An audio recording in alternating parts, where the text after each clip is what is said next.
summer. I'm trying to Can you see Joe? figure out a way to. She ready to come? Well, she's from. Oh, okay. Yeah, she's from here. She's ready. She's gonna go to law school. Yeah.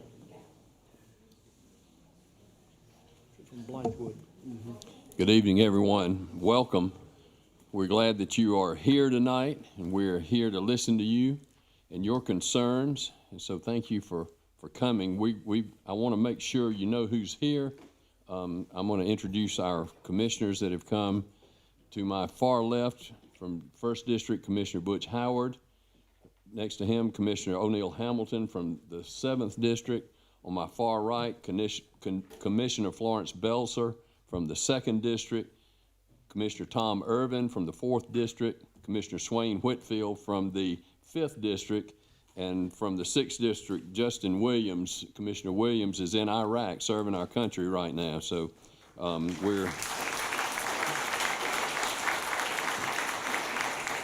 Before we begin, I want to take this as we run every hearing like a court proceeding, so I want to take appearances from the parties. Mr. Chairman, on behalf of the company, my name is Sam Wellborn. We also have here from the company president, Mr. Don Denton, as well as Vice President of Operations, Mr. Bryce Mendenhall. And I would encourage members of the public, if there's a specific issue that needs addressing by the company, they're free to approach members of the company and their staff who are also here in the wings, I believe, just waiting to help customers out. Thank you. Thank you. Welcome. Okay, we'll go to this end.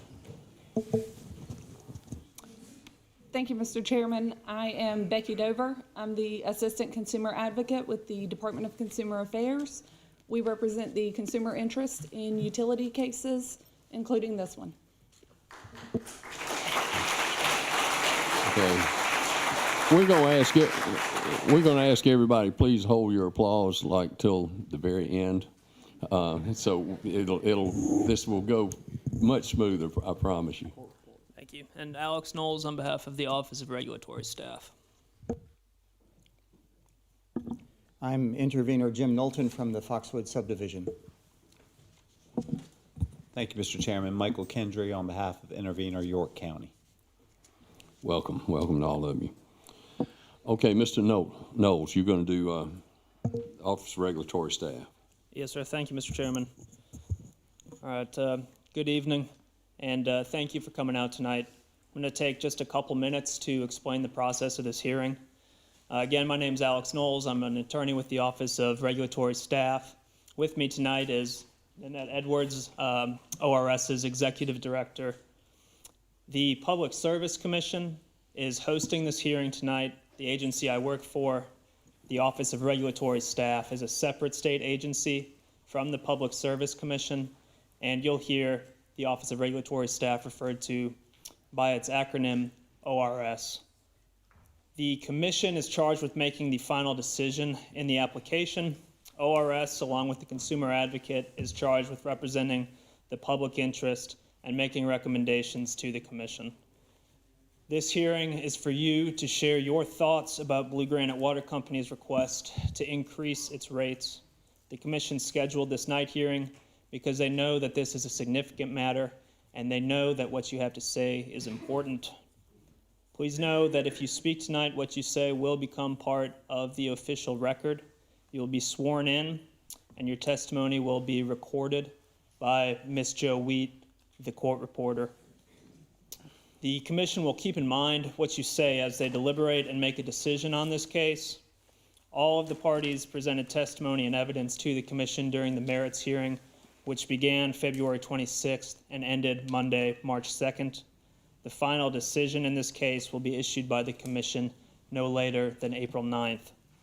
If you speak tonight, I may ask you some questions, the attorneys for the other parties may ask you some questions, and the Commission could also ask you questions. Please don't get offended if we do. It's simply because we want to learn more about what you're saying, and on the other hand, please don't get offended if we don't. The important thing is that tonight is about hearing what you have to say. As to the Commission, the Commissioners and Commission staff are required to follow the same rules as a judge. So while the Commission can ask you questions, they can't answer questions. So please don't get frustrated if you state questions during your testimony and no one answers. I'd also like to mention that with me tonight from the Office of Regulatory Staff is Ryder Thompson of the ORS Utility Rates Department. And also in the hallway is Ms. Takesha Waller. And you are welcome tonight to talk with Ryder or Takesha at any time during the hearing. And if you want to talk with myself or with Nanette, we'll stick around after for as long as it takes to speak with everybody who has anything they want to talk about. I'll note that I can't answer questions while testimony is being taken, but again, after testimony, happy to talk. And if you would like to contact our agency later, ORS has a 1-800 number for consumer services, which is 1-800-922-1531, 1-800-922-1531. And our staff is available from at least 8:30 to 5. And if you don't get someone, leave a message. I promise you that we're going to return your call. So with that, please remember, again, we're all here to listen to you tonight. During your 3-minute allotment of time, you'll be treated with courtesy and respect. And please be considerate and respectful to the commission as you direct your remarks to them. Thank you again for being here. Thank you for your attention during these brief remarks. And Mr. Chairman, turning back to you, I'd ask that the sign-in sheet for tonight be entered into the record as a hearing exhibit. Thank you, Mr. Knowles. The sign-in sheet tonight will be entered as hearing exhibit number 43. I'm going to turn it over. We've got some other folks I'm going to introduce in a minute, but our staff attorney, Mr. David Butler, is going to give a few instructions as well. Some of them may be the same, but so bear with us. Okay. Thank you very much, Mr. Chairman, members of the commission. I'm David Butler. I'm a staff attorney with the commission. And again, on behalf of the commission staff, I want to thank everyone for coming out on this rainy night to express your opinions in this rate case. This proceeding before the commission is under docket number 2019-290-WS and concerns, as you know, a proposed increase in rate and charges filed with the commission by Blue Granite Water Company. We do have a few more things to say about the procedure tonight. I think Mr. Knowles did a good job, but I have some additional instructions for you this evening. While we may not be in a courtroom or hearing room tonight, it is important to remember that this public hearing is as if we were in a hearing room or courtroom, and the commission is mandated by law to follow certain practices. Only those persons who have signed up to speak will be able to speak. Mr. Rob Bachman, who is with us over in the corner, will be calling your names and notify the commission that you wish to testify. The commission won't be able to hear from you unless you've gone ahead and signed up to testify. And a few more words about the actual process that we'll use once Mr. Bachman calls you.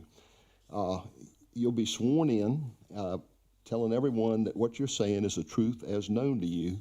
After your name is called as a speaker, we'll ask you to come up to the podium in the center of the room. Come on up when your name's called. We'll swear you in. Please give your name and the name of your street, where you live, and or the subdivision that you live in and your town. You do not have to give your house number per se if you don't want to, but just let us know what street or subdivision you're in. Transcript of this hearing will actually be published and placed in the record as required by law so that anyone can read it.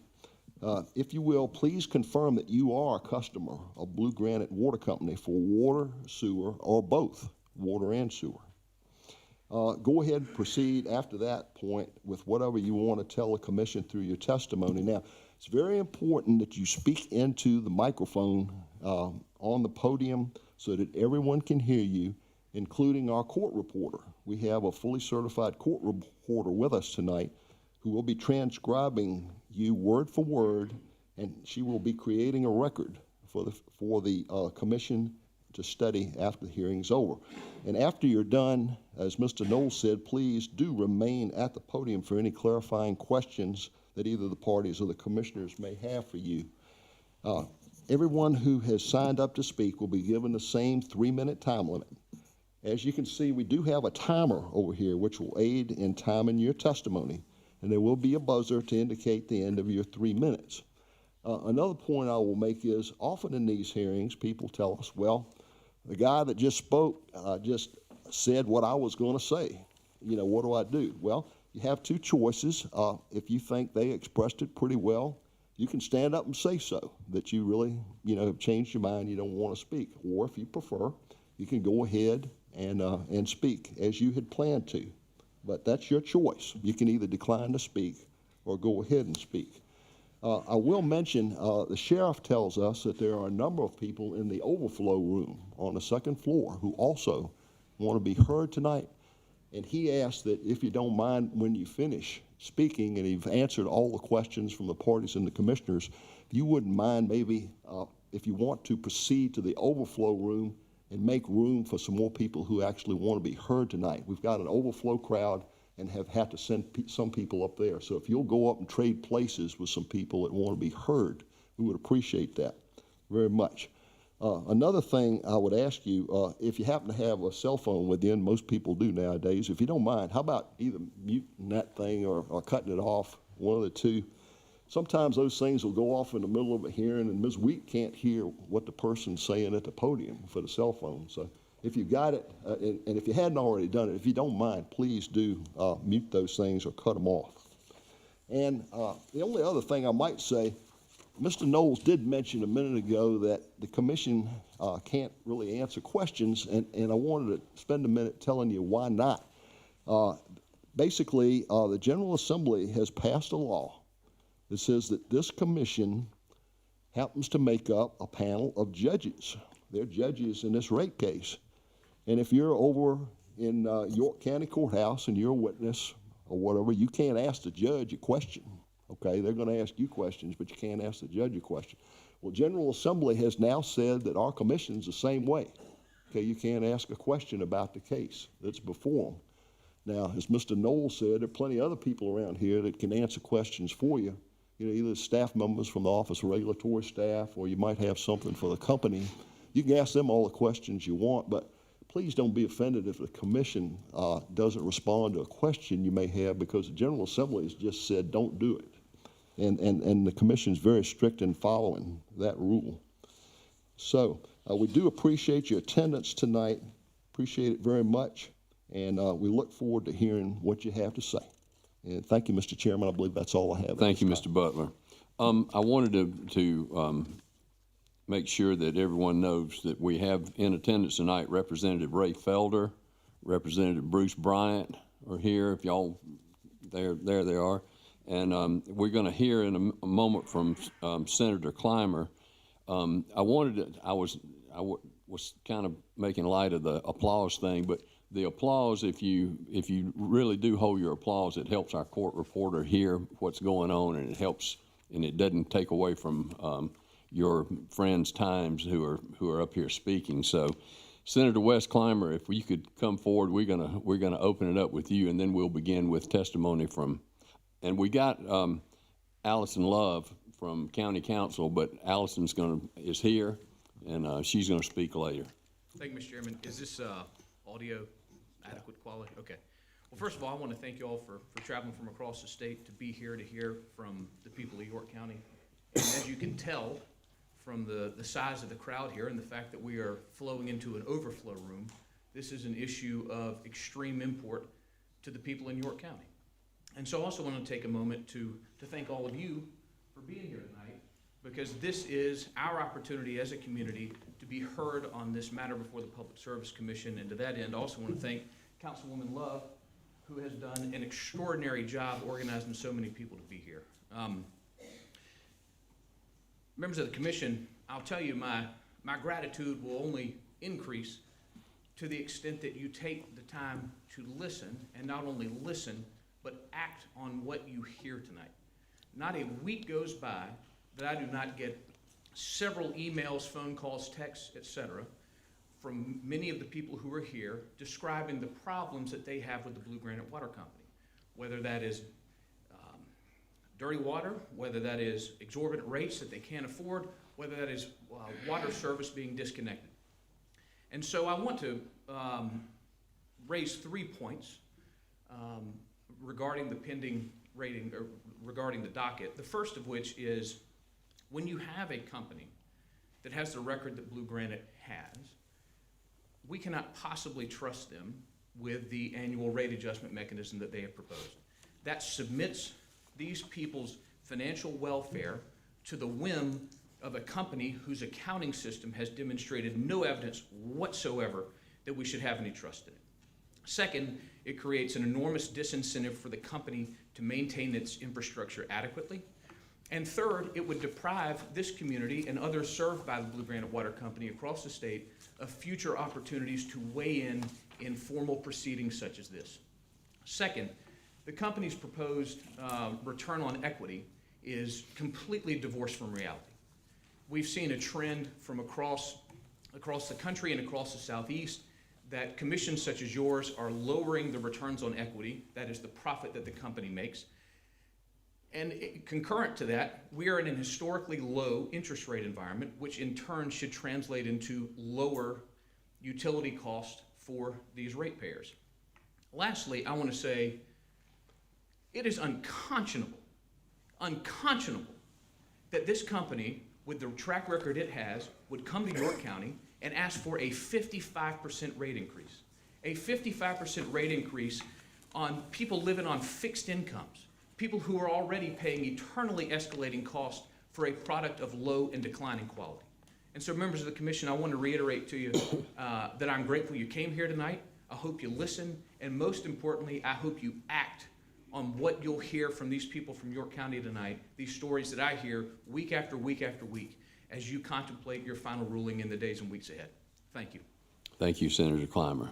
Okay, Mr. Bachman. Thank you, Mr. Chair.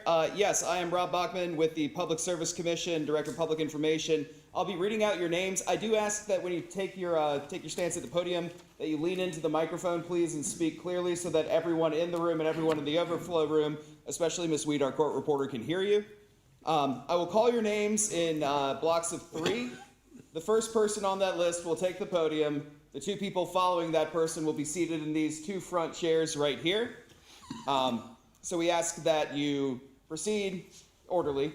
To the podium, please direct your remarks to the commission. Please remain standing at the podium until all questions have been directed to you and you have addressed all questions. And then please take your seat, at which point I will call out the next name. That person, this process will continue. Aside from that, I believe we are ready to commence. So I will first call out Ken Love, followed by Rebecca Lowry and Joseph DePalma. That's Ken Love, Rebecca Lowry, and Joseph DePalma, please.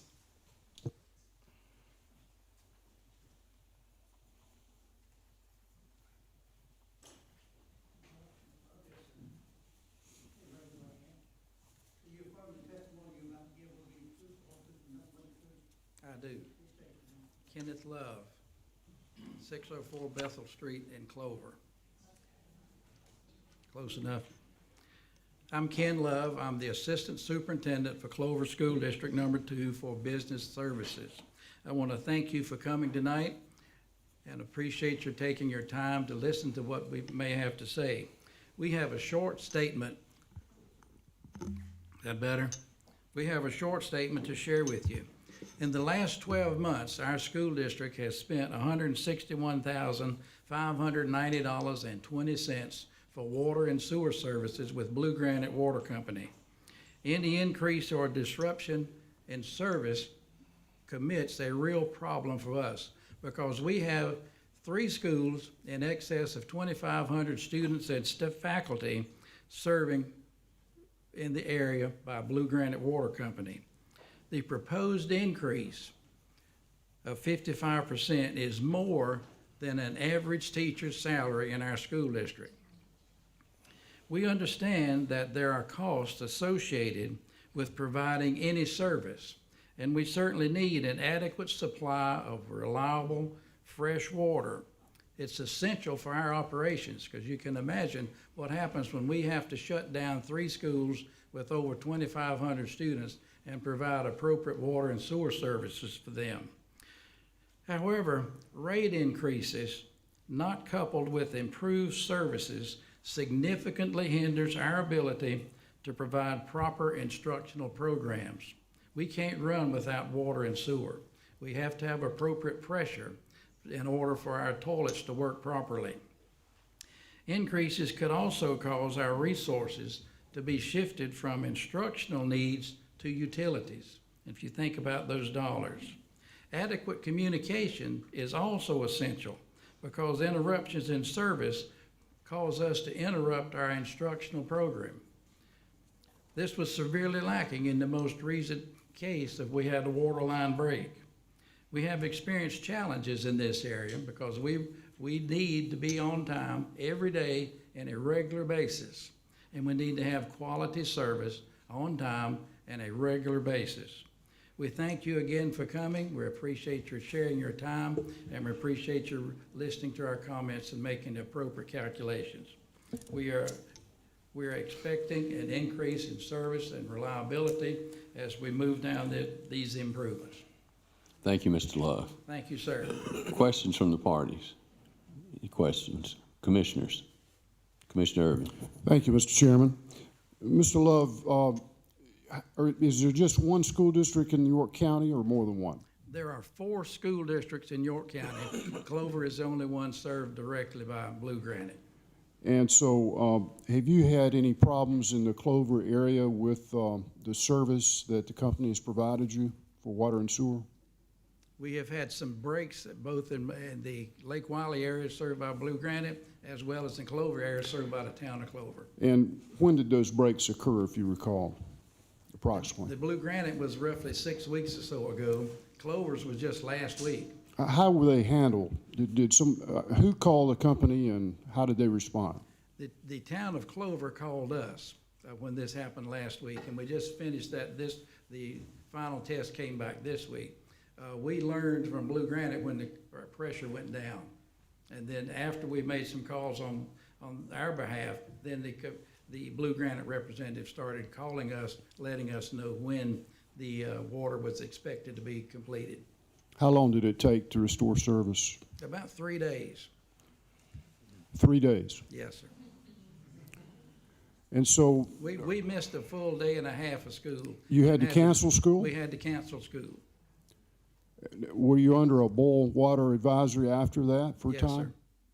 We provided several pallet loads of bottled water for our students. What about lunch in the cafeteria? We provided some cafeteria food by bags, and we brought some food in from other schools in the district. Was the entire community affected as well? The entire Lake Wiley area was, yes. We perhaps were a little cautious in terms of the boiled water because we have so many students and we have so many students who do have health problems. So we would provide the bottled water for them even if we weren't advised to do so. Well, 3 days of lost service sounds to me like an inexcusable delay. What happened? There was a major break on Highway 274 that took a while to get repaired. When was the other break you referred to? The other break was on Highway 321. That was bringing the supply of water from Gastonia to the town of Clover. How long did it last? It was 3 days as well. We just finished that this week. And you missed school as well for that one? We did not have to close school for that. We had enough notice and we're prepared to make it through there.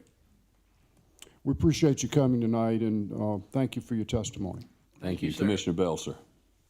Thank you, Mr. Love. Appreciate you being here tonight. Do you know if the break that occurred that affected the school 6 weeks ago, was that on Blue Granite's lines or was that on somebody else's line? That was on the Blue Granite's line. Okay, and how about the one that affected Clover? That was on Clover's line. See, the Clover School District is 21 miles long, 7 miles deep, 7 miles wide.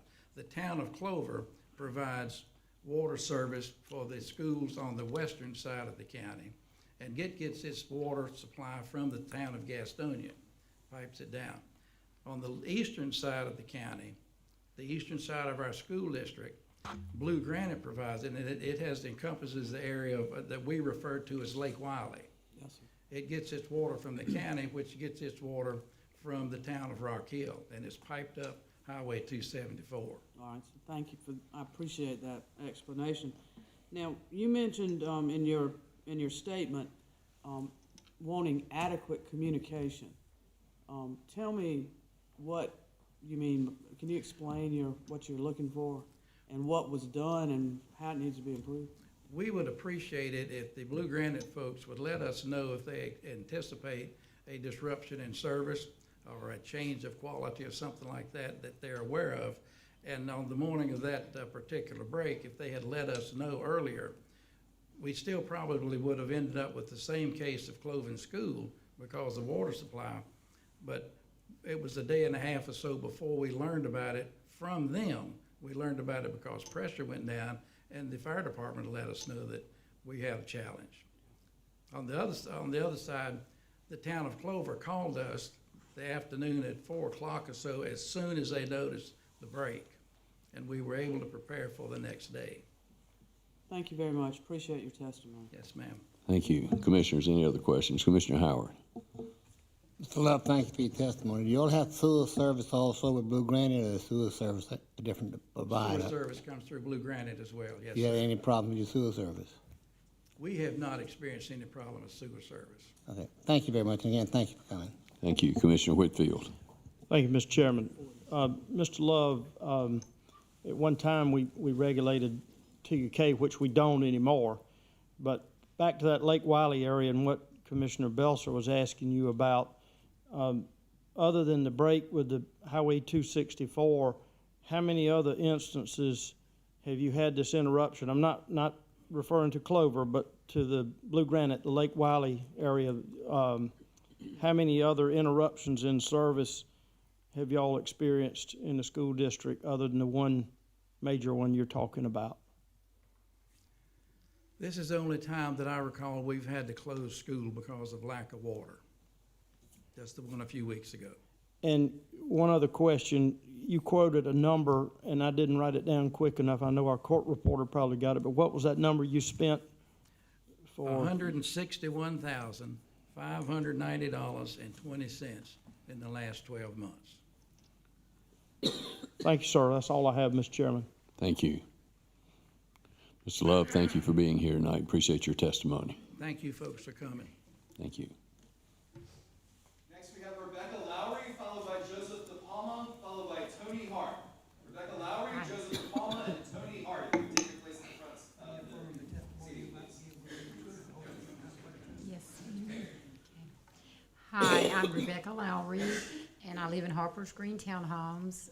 It's the Clover address, but it's actually part of Lake Wiley, you know. It's just not incorporated, as you know. So I just want to let the people with the water company know that I'm a single lady. You know, I lost my husband at a fairly young age, and I've been by myself a long time. And I lived in North Carolina for years, and I moved to South Carolina 5 years ago. I had no idea that water was this expensive. You know, I probably would not be here if I had known that. You know, I've seen in the last 5 years, I've seen a steady increase, you know, in my bills every month. I live by myself, and I have, you know, my water bill is between $85 and $90. In February, it was $104. And you know, that's a lot of money. You know, it's just almost impossible on a fixed income. You know, I'm on Social Security. I lost my husband fairly young, and so you know, there wasn't a lot of insurance, or a lot of this, or a lot of that. And there are a lot of other women in our neighborhood who are, you know, widows and are by themselves also. And it's just, I know that you have to pay for service, and I want to do that. But I want you know, the company to be fair. I don't think that a 55% or even a 30% increase at one time is something that they can expect, you know, a person that's living on a fixed income to handle. And I just wish that they would take this into consideration. You know, there's got to be some other way. There's just got to be some way that, you know, that this can be a raise, an increase. If it is done, you know, that it will not be that much. You know, I'm even thinking, you know, will I have to sell my townhome and move somewhere where you know, the water's not so expensive. Well, I have to move back to North Carolina. What am I gonna have to do? You know, that's where I am right now. And it's a daily worry. Every month I'm holding my breath when the water bill, you know, comes. When I see that water bill, I'm like, oh my gosh. You know, so I appreciate your time and. Thank you, Ms. Lowry. Appreciate it. Any questions from the company? Other parties, questions? Commissioners? Thank you so much for being here. Thank you. So we have Joseph De Palma, followed by Tony Hart and Charles Battaglia. Joseph De Palma, Tony Hart, and Charles Battaglia.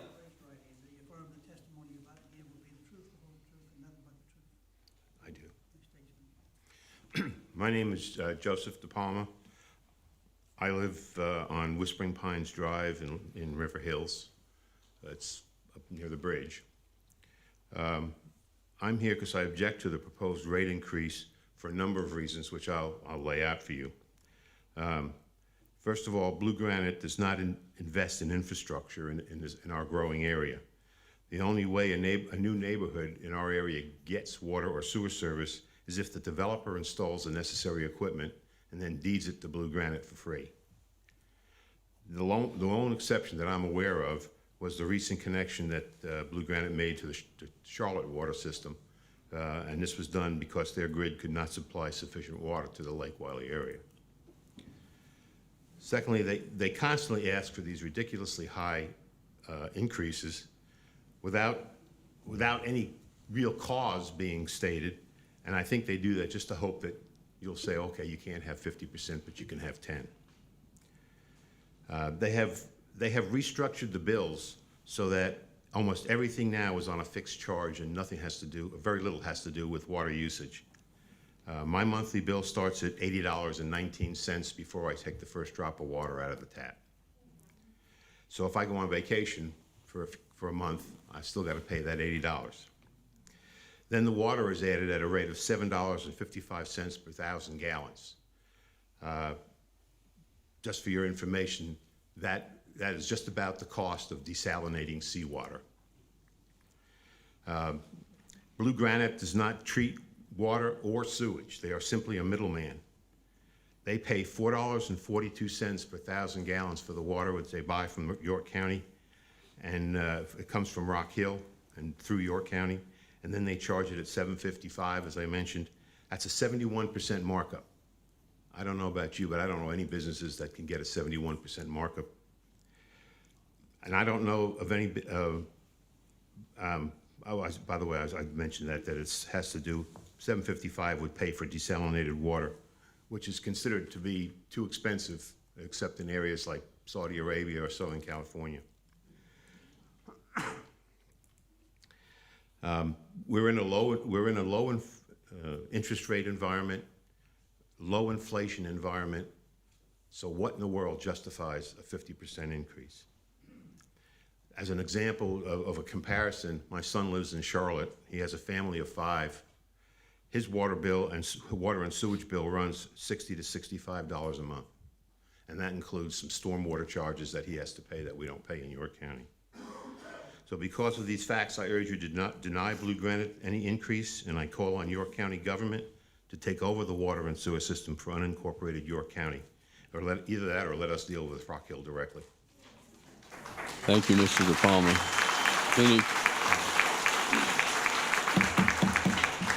Any questions? Questions from the parties? Yes, ma'am. Ms. Dover. Thank you, Mr. Chairman. Mr. De Palma, how long have you been a customer of Blue Granite? 32 years. 32 years. And you mentioned that everything now is a fixed bill. Has it not always been that way? No, it used to be, there was a fixed charge for water and then water at a certain rate, and then there was a fixed charge for sewage, and sewage was based on the number of gallons of water you used, so much per 1,000 gallons. Okay, and you mentioned a 71% markup. Could you explain that a little bit? Yes, Rock Hill treats the water that we all drink. They sell it to York County, and York County sells it to Blue Granite, and then Blue Granite sells it to us. So everybody's taking a slice. The price to Blue Granite is, let me get it right, $4.42 per 1,000 gallons. And the price on my bill is $7.55 per 1,000 gallons. That's a 71% markup. All right, thank you, Mr. De Palma. Yes, ma'am. Thank you. Any other questions from parties? Commissioners? Thank you very much, Mr. De Palma. Thank you. We have Tony Hart, followed by Charles Battaglio, followed by Judith Basie. Yes, sir. Yes, sir, I do. My name is Tony Hart. I am a resident property owner on Battery Circle in the Harper's Green subdivision of Lake Wiley. I've been a resident there for 10 years since it was first opened. I guess I'm here for the same reason everybody else is, in that I'm concerned about what we're paying and what we're going to pay and why we're having to pay this. I don't know if we understand how we're being charged, which Mr. De Palma brought up very clearly. Now, what I don't know is who to be angry and frustrated with. Should I be angry with the water company for what they're doing to me? Or should I be angry with all the bureaucrats and the politicians who've allowed this to happen over the past 10 years? We got to correct that. I don't know how to correct it, but it has to be corrected. Now, that's my major frustration besides the cost. We are accustomed to a pay-for-service economy. You get a Duke Power bill, they tell you how many kilowatts you used and they charge you. You get a Piedmont gas bill, they tell you how many cubic feet you used and they charge you. We get about a bill from Blue Granite and there's an extortion tax on there. It says I'm going to pay right now $65 every month, which will go up to $101 with the increase. This is taken off of my bill, didn't make up the figures. Everything I give you comes off my bills. How in the world do they justify charging me $100 at their discretion? Not because I used it. How does the guy next door who has 4 teenagers, wife does 10 loads of laundry a week, I'm a senior citizen with a wife. Their bill is the same as mine. That's not fair. None of this is fair. That's the question. The billing is not fair. I have property in other states, seniors living there, they're relatives. I'm paying $25 to $30 a month for water. I can't do that here. I can't afford to pay the bill. Why should they get 51% and the government who pays my Social Security says I get 1.6%? That's kind of unfair. I'm supposed to take this 1.6% and justify it to pay their bill. I can't do it. It's not fair. All I'm asking is fairness and for you people to give us fairness. Thank you. I appreciate it. Thank you, Mr. Hart. Questions from the parties? Commissioners? Commissioner Belser. Mr. Hart, over here. Thank you for your testimony tonight. You're more than welcome. Thank you. Are you receiving water and sewer service? Yes, I am. Okay. My sewer service will go from, and I have the bill here, it's now $65 every month. Their proposed increase will bring it up to $101.30 a month for sewage. Right. If I'm gone for the month like Mr. De Palma, I'm in the same boat. I'm paying for a service I don't get and don't need. I don't mind paying for usage. I don't mind paying a reasonable fee, but $100 a month to be extorted, and I have no choice. I have to use their water. You won't let me drill a well. You won't let me go anywhere else. You won't take over the water system. I'm stuck. Everyone in this room is stuck. We're paying over 50% more, and we can't justify what we've paid in the past. I didn't mean to ramble on you. That's all right. you had testified about the sewer rate, and I just wanted to confirm that you are receiving water and sewer, and you've answered that. Yes. And I appreciate it. Thank you, Okay, Mr. yeah. Hart. Thank you. Other commissioners? Thank you. Thank you, Mr. Hart. You're welcome. Next we have Charles Battaglia, followed by Judith Basie, followed by L. Michelle Transu.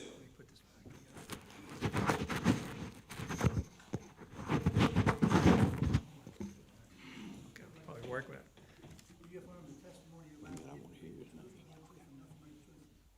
Yes. Charles Battaglia, I live in Foxwood subdivision on Brookside Drive. Thank you, gentlemen. Mine will be very short, since everybody has such great oratorial words. It's the same thing's happening to me also, is that my price is gonna go up also like everybody else. In fact, I looked at my electric bill the other day. I says to my wife, my electric bill is a lot less than this. This water bill is almost 2.5 times greater than my electric bill. I says, what's this? It says, we're using the same amount of water. The fact that he said before about drilling a well, even if we did, the water there is contaminated, it's in the ground in that area. That's why we hooked up. And also, Blue Granite is hooked up to Rock Hill's water system. Believe it or not, they don't treat the water, as Mr. Hart has said. I looked at their treatment plant a couple of weeks ago. Basically, this is what I found. They only use a pond system there. Basically, there's no aeration type systems there. It's a passive system. In fact, years ago, I used to run a wastewater treatment and a drinking water plant for a small community where I used to work. And I never ran through trouble like this. There are maintenance things that have to be done. I don't see any kind of maintenance for equipment for the pond system other than being dredged once in a while, which I think has been done in many years. So there's a bunch of things that I can't see the justification for them raising it this high. They already raised it up, I think 2 years ago, and that was excessive too. I believe we should not give them anything. That's about all I have to say. Thank you, Mr. Battaglia. Questions? Questions? Mr. Knowlton? Thank you. Mr. Battaglia, you said you had some experience running a small municipality sewage plant. Can you tell us what sort Actually, I of... worked for a company, but I won't say the name of the school because they've gone out of business, and they're actually not in business, but they're still in business. But what we used to do is have 50 people on that system. And basically, we supplied fresh water and wastewater service. All right? Even when we did hook up, we did hook up to the Mecklenburg sewer system only because they ran a pipe through our property and they had asked questions, so can we hook up? So that's the only reason we did that, but we still supplied fresh water. But the point here is that we did not do any increase in price to the people for the fresh sewer system or anything like that, because it was in-house. But, So the question that I wanted to ask was what kind of maintenance should be done, because you testified that no maintenance or nothing is being done on the Foxwood catchment on a pond system, basically, it's like it's several sections. You have a collection area, a right big area, maybe about two, three, like football fields large, with weirs and where the water has to go through the system. And it's basically a system that doesn't use any pumps or anything like that. It's all passive. It works aerobic on top and anaerobic on the bottom, okay? And then this water goes to another spot where the water is clarified. Then it's gonna be chlorinated, disinfected, I should say. And then it's gonna be dumped into the creek. In this case, it'll be Sugar Creek, which runs back in there. And then basically they have to be, like I say, checked once in a while. So there's no actually real other maintenance, and once in a while, they're supposed to go out and dredge that thing, because eventually it will fill up with sediment and becomes less effective.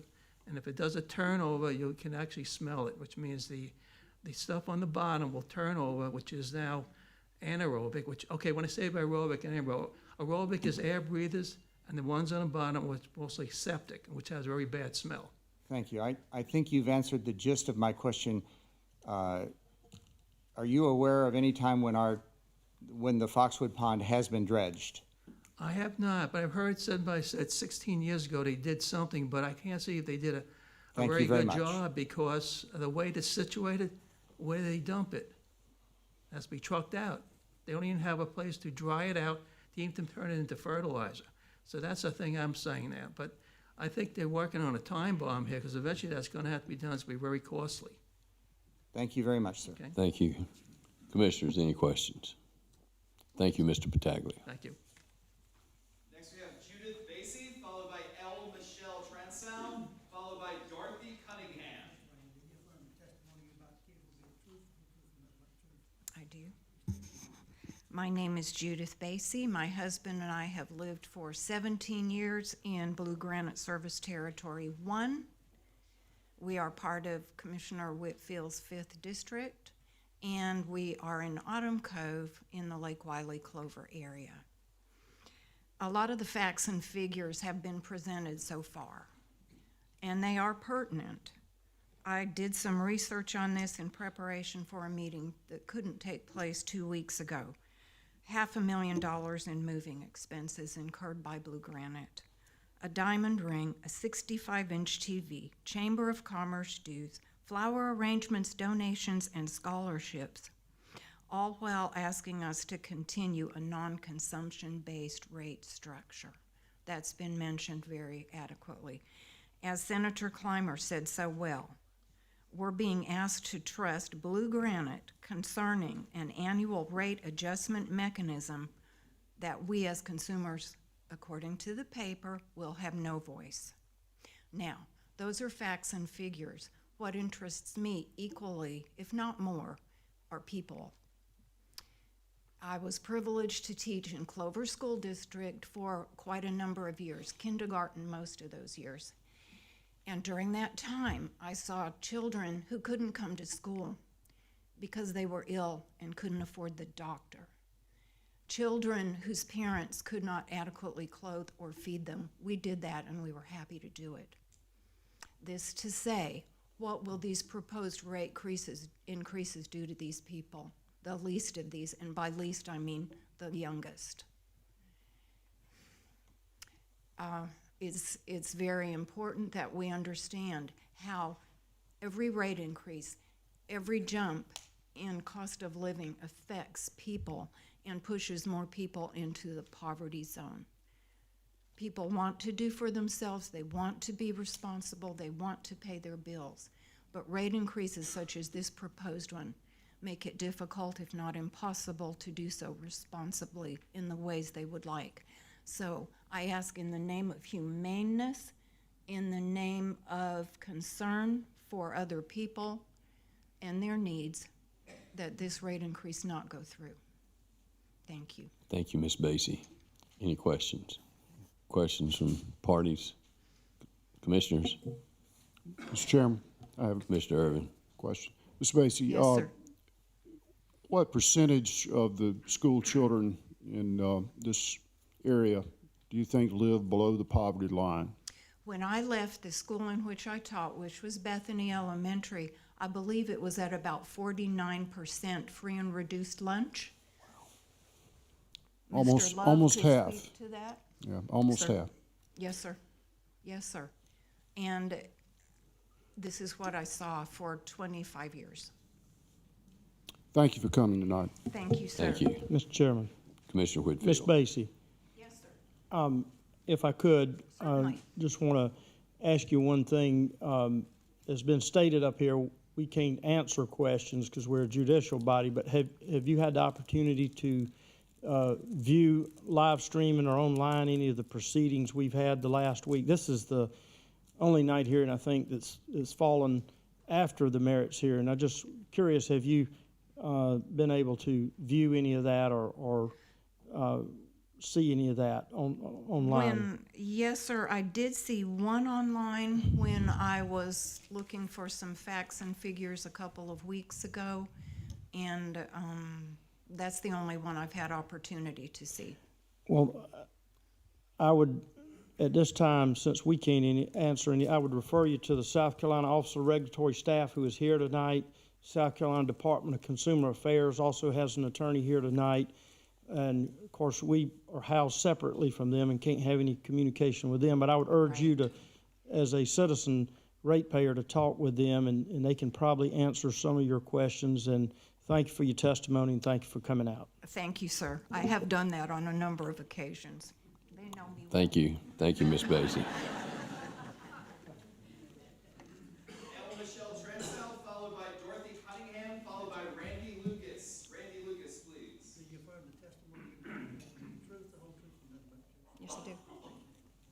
Thank you. Hi, Michelle Transu, 55 Honeysuckle Woods in River Hills, Lake Wiley. Thank you for having me this evening and having the opportunity to speak to council and all the representatives tonight. Have several points I'd like to make. I really want to focus a portion of my discussion around some of the billing issues that I've experienced with Blue Granite. I've been a paying customer, my family and I, for 14 years. And my extended family, my parents, have been customers of this organization for over 30 years. Recently, there was some type of systematic conversion that occurred with the billing system.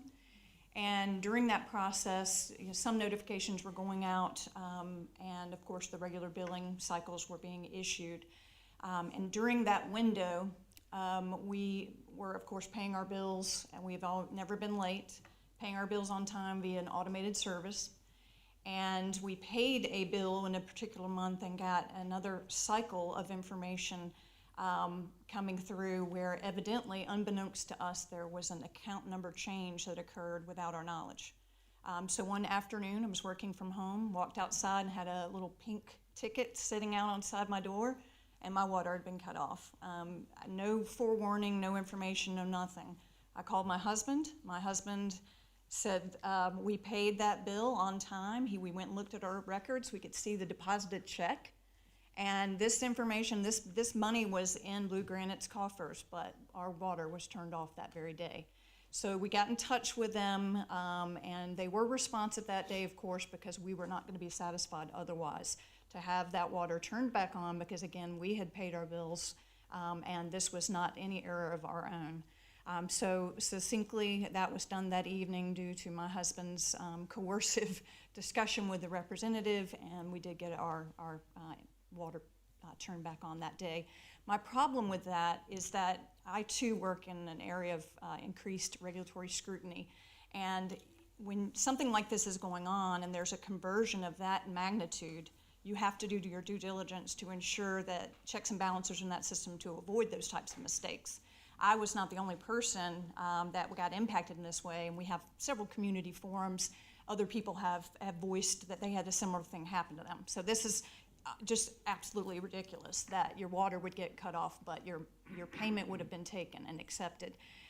So I mean, I really want to urge the council and commissioners to look at this very closely and strategically. We need a better plan for what's going on.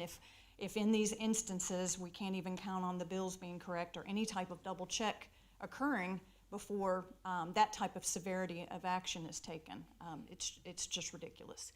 In addition to that, we've had poor water quality over time, and I urge you to decline. Thank you for your time. Thank you, Ms. Transu. Questions? Yes, Mr. Chairman. Ms. Transu, may I ask about when the billing issue happened? When the system conversion occurred about 6 months ago, maybe, last year, 2019. I don't have an exact date. And was the company able to resolve the issue ultimately? You talked about the steps that you'd taken to contact the company, but okay, good. I just wanted to make sure if there's anything outstanding or that the company needs to address. As I mentioned before, there are folks waiting outside to speak with you. You also mentioned a water quality issue. How long ago was that? It's just been an ongoing, the boil advisories are a regular occurrence. Sometimes you get them, sometimes you don't. If you have elderly or infants in your home, we do not have good water quality, and it's a known fact. Do you find that it's correlated with the water main issues that were discussed earlier tonight? I have no knowledge to think that's the case. And last question, do you have the My Utility Connect app? I understand that through that app you can get alerts such as boil water advisories and that kind of thing. Mm-hmm. Not at this time, but okay. I can look into it. Thank you. No further questions, Mr. Chairman. Thank you. Any other questions? Mr. Knowles. Thank you, Mr. Chairman. Ms. Transu, if we could speak with you from Mr. Thompson, Ryder Thompson is in the back. If we could have just a moment of your time to talk with you about the billing and notice issue, that would be much appreciated. Certainly. Thank you. Other questions? Mr. Kendry. Thank you, Mr. Chairman. Could you kindly characterize the frequency of the boil water advisories? Oh, quite often. It's a regular occurrence, and those kinds of communications go out. We have community newsletters in River Hills. We get notices there. We certainly, through the grapevine, nextdoor.com, et cetera, it's a fairly regular occurrence. And again, there are some phone calls that are provided by the company, but those are hit or miss. You can hear of one, but never have actually received the phone call. Thank you. And are they limited to this past year or multiple No, years? multiple years in my experience. Thank you. Thank you. Thank you. Commissioner Belzer. Thank you, Ms. Transu, for your testimony tonight. I wanted to ask about the phone calls. Do you not get any kind of telephonic message from the company on the boiled waters? Of the boiled water? Boiled water alerts? They're intermittent. They're not reliable. Okay. Thank you very much. Thank you. Commissioners, any other questions? Commissioner Irvin. Do you think you were the only one affected by this counting shift or mistake, or were there others affected by it? Certainly, there are majority affected. Yes, sir. Peers, colleagues, community members. Did you happen to save the slip they posted on your door? Ooh, I might still have that. That'd be kind of a little bit of a token. Appreciate you coming tonight. Thank you. Thank you. Commissioners, any other questions? Thank you, Ms. Transu. Next we have Dorothy Cunningham, followed by Randy Lucas and Steve Salata. Randy Lucas and Steve Salata to the front, please. Do you affirm the testimony you about to give will be the truth, the whole truth, and nothing but the truth? Yes. Please state your name. My name is Dorothy Cunningham, and I live in the Foxwood Drive, and I live in the Fox Run Drive, and I live in the Foxwood subdivision, and I've been there for 40 years with my husband. And I was really shocked and really thought the 55% in the increase was a typo. But I tried to get onto to the online and found out to my dismay that it was not. My husband and I, as I've said, have been in the Foxwood subdivision for 40 years. And in that time, we have seen several different companies that have bought our utilities. And it seems like everyone promises new infrastructure, a new and improved way of getting better water and more efficiency. And we're still waiting 40 years later. We really feel that it is very expensive. And looking at the bill, as stated, it is moving towards a fixed structure. In January, we were gone for over 10 days, and there was very little impact in our water bill at all. So again, it's not usage. And what can we do as retired people, and there are several retired people, single people that you've heard from today, that this increase is going to be a significant change and a significant detriment to us and to our quality of life. I think I wouldn't mind an increase if I had some faith that maybe something would change and that maybe there would be a new infrastructure. Last summer, we experienced an outage on one of our drives, our main drive, Pelham, and we were not notified, but I was walking with my 94-year-old neighbor and said, "What's going on?" And what I heard was, "Oh, we've got a water leak. We're trying to find it, and we've got to patch it." Well, when you look at your water bill, you'd wish it wouldn't be a patch. I want to thank you for your consideration, but please consider the people of not only Foxwood, but the people of South Carolina. It is ridiculous to hear of a 55% increase. I really did pray it was a typo. Thank you. Thank you, Ms. Cunningham. Any questions? Hang on, Ms. Cunningham. Just any questions from commissioners? Any questions? Thank you, ma'am. I made you run back just for nothing. Up next, we have Randy Lucas, followed by Steve Salata and Greg Adams. Greg Adams to the front, please. Do you affirm the testimony you're about to give will be the truth, the whole truth, and nothing but the truth? Yes. All right, Good evening. I'm Randy Lucas. I live in the Foxwood town off of Redcoat. Unlike the majority of the people that you've been speaking to, this is my first year here. My wife and I are originally from a different state. I don't have all the stats, all the information everybody else has, but going from purchasing a new home anywhere correctly, you're going to have different types of income or different types of costs. Put yourself in my shoes. Just think about this for a second. I'm a 34-year-old guy who has a pregnant wife and a 3-year-old, make $41,000 a year. Just make it. That's counting gross. And now I have to increase the amount of money that I have to spend on a water bill. I did plumbing and HVAC up north in Pennsylvania. Know a lot about water, a lot about plumbing, a lot about costs. I've been paying for things for since I was 16, so over almost 20 years for myself and my family. What I would say is 55% increase on any kind of bill, no matter what it be. Just think about this. Put yourself in my shoes. You have one kid on the way. I don't know anything about a boiling situation or a boiling alert that people have mentioned. There was a boiling alert, I guess it just happened recently. And it went on till today. I didn't know about it. Luckily, God has provided me the opportunity to buy some 5-gallon jugs of water that I can provide for my 3-year-old daughter and my wife, my pregnant wife.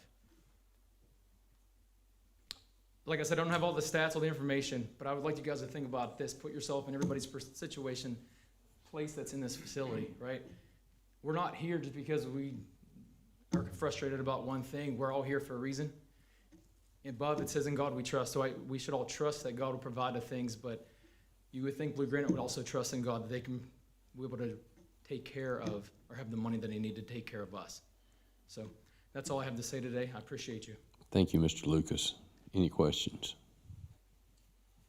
Commissioners, thank you very much for being here. Next we have Steve Salata. Steve Salata, followed by Greg Adams and Tim Veek. Tim Veek to the front, please. Do you affirm the testimony you're about to give will be the truth, the whole truth, and nothing but the truth? I do. Good evening. My name is Steve Salata. My wife and I reside on Water Oak Drive in the Cove subdivision in Lake Wylie. We've been Utilities Inc. / Blue Granite customers for 9 years now, water customers. I have one comment that I will raise about a billing process that we just encountered. Around the 12th of December of 2019, we received our usual monthly notification by email from Blue Granite that our water bill was posted, in this case in the amount of $304.28. Now, given the time of year, and we aren't watering our lawn, and the two of us are the only ones living in the house, we were a little shocked by that, but we pay our bills, so we went on with it, and in this case, we pay by automatic draft to Blue Granite. Well, imagine our surprise and confusion when on January 9th of 2020, we received a letter from Blue Granite saying we were in arrears $54.28, and that if we did not take action in the next 10 days, our service may be severed without further notification. Obviously, we were a little concerned. So my wife called Blue Granite and learned that Blue Granite had placed a cap on our auto draft of $250, apparently to avoid the customer being overdrawn, presumably because of the high cost of water bills. The problem is Blue Granite never advised us this is what they were doing. We only found out after we called. We also learned that Blue Granite had imposed a late fee on the account because we were overdrawn, or on our overdraft, excuse me. Now, after discussing it with the technician, we have an auto draft cap now of $450 for our water bill. Now remember, we don't have sewer, just water. That is a shocking, but sadly not unheard of amount to pay for water from Blue Granite. I am a retired Army colonel. My wife and I and our kids served throughout the world and have lived in a number of places after moving 17 times.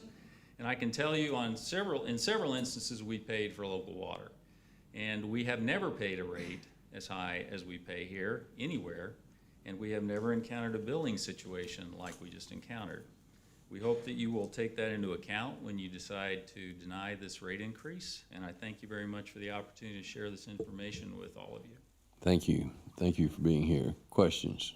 Yes, sir, Mr. Chairman. Mr. Salata, thanks for being here. Did you figure out why that December bill was so high? Was it a leak somewhere, or was it a billing issue? We did have the meter tested.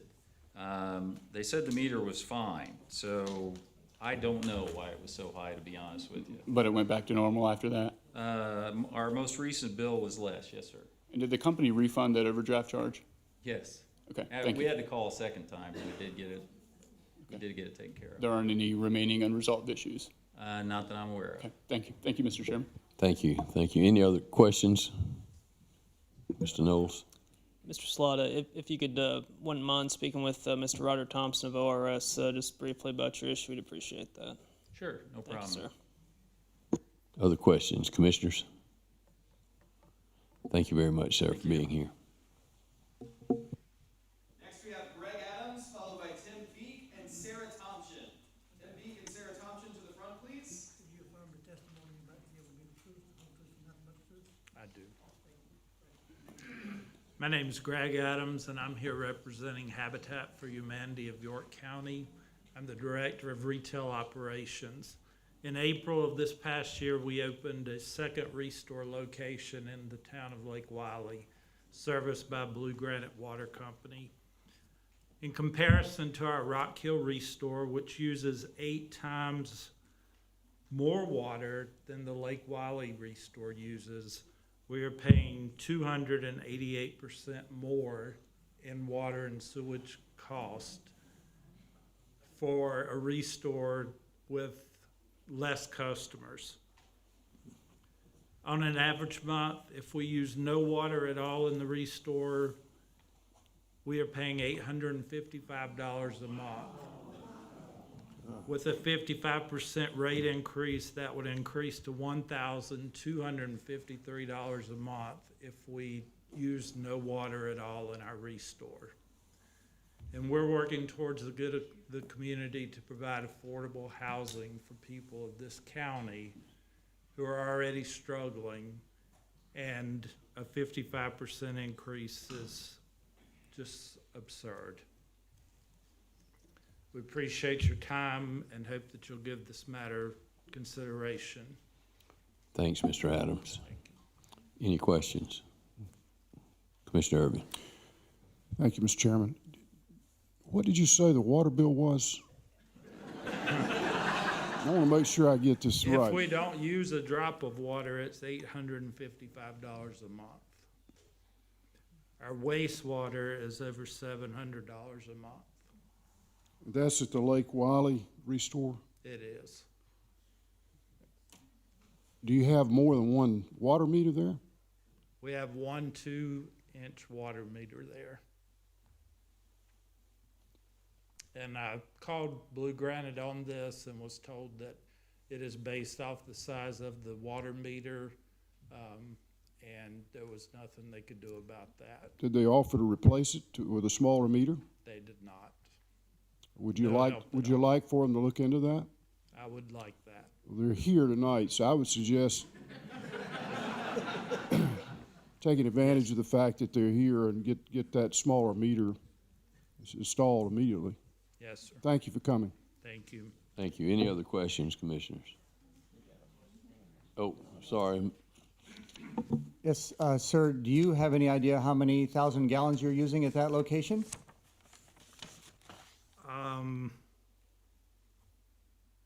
Even though it's a 2-inch meter, do you have a high usage? 1,500 gallons. Your Honor, I rest my case. Thank you. Thank you. Mr. Adams, thank you for being here.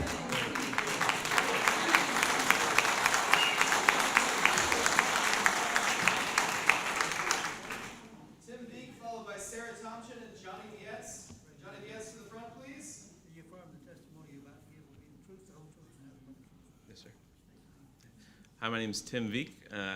I am personally affected by this situation in 2 ways, and so I want to thank you for coming tonight to hear our concerns. I live in the Foxwood neighborhood at 204 Pelham Lane, and I'm the Executive Director of Habitat for Humanity of York County. So I'm feeling this personally and my home, and also as a result of the organization which I'm trying to lead faithfully.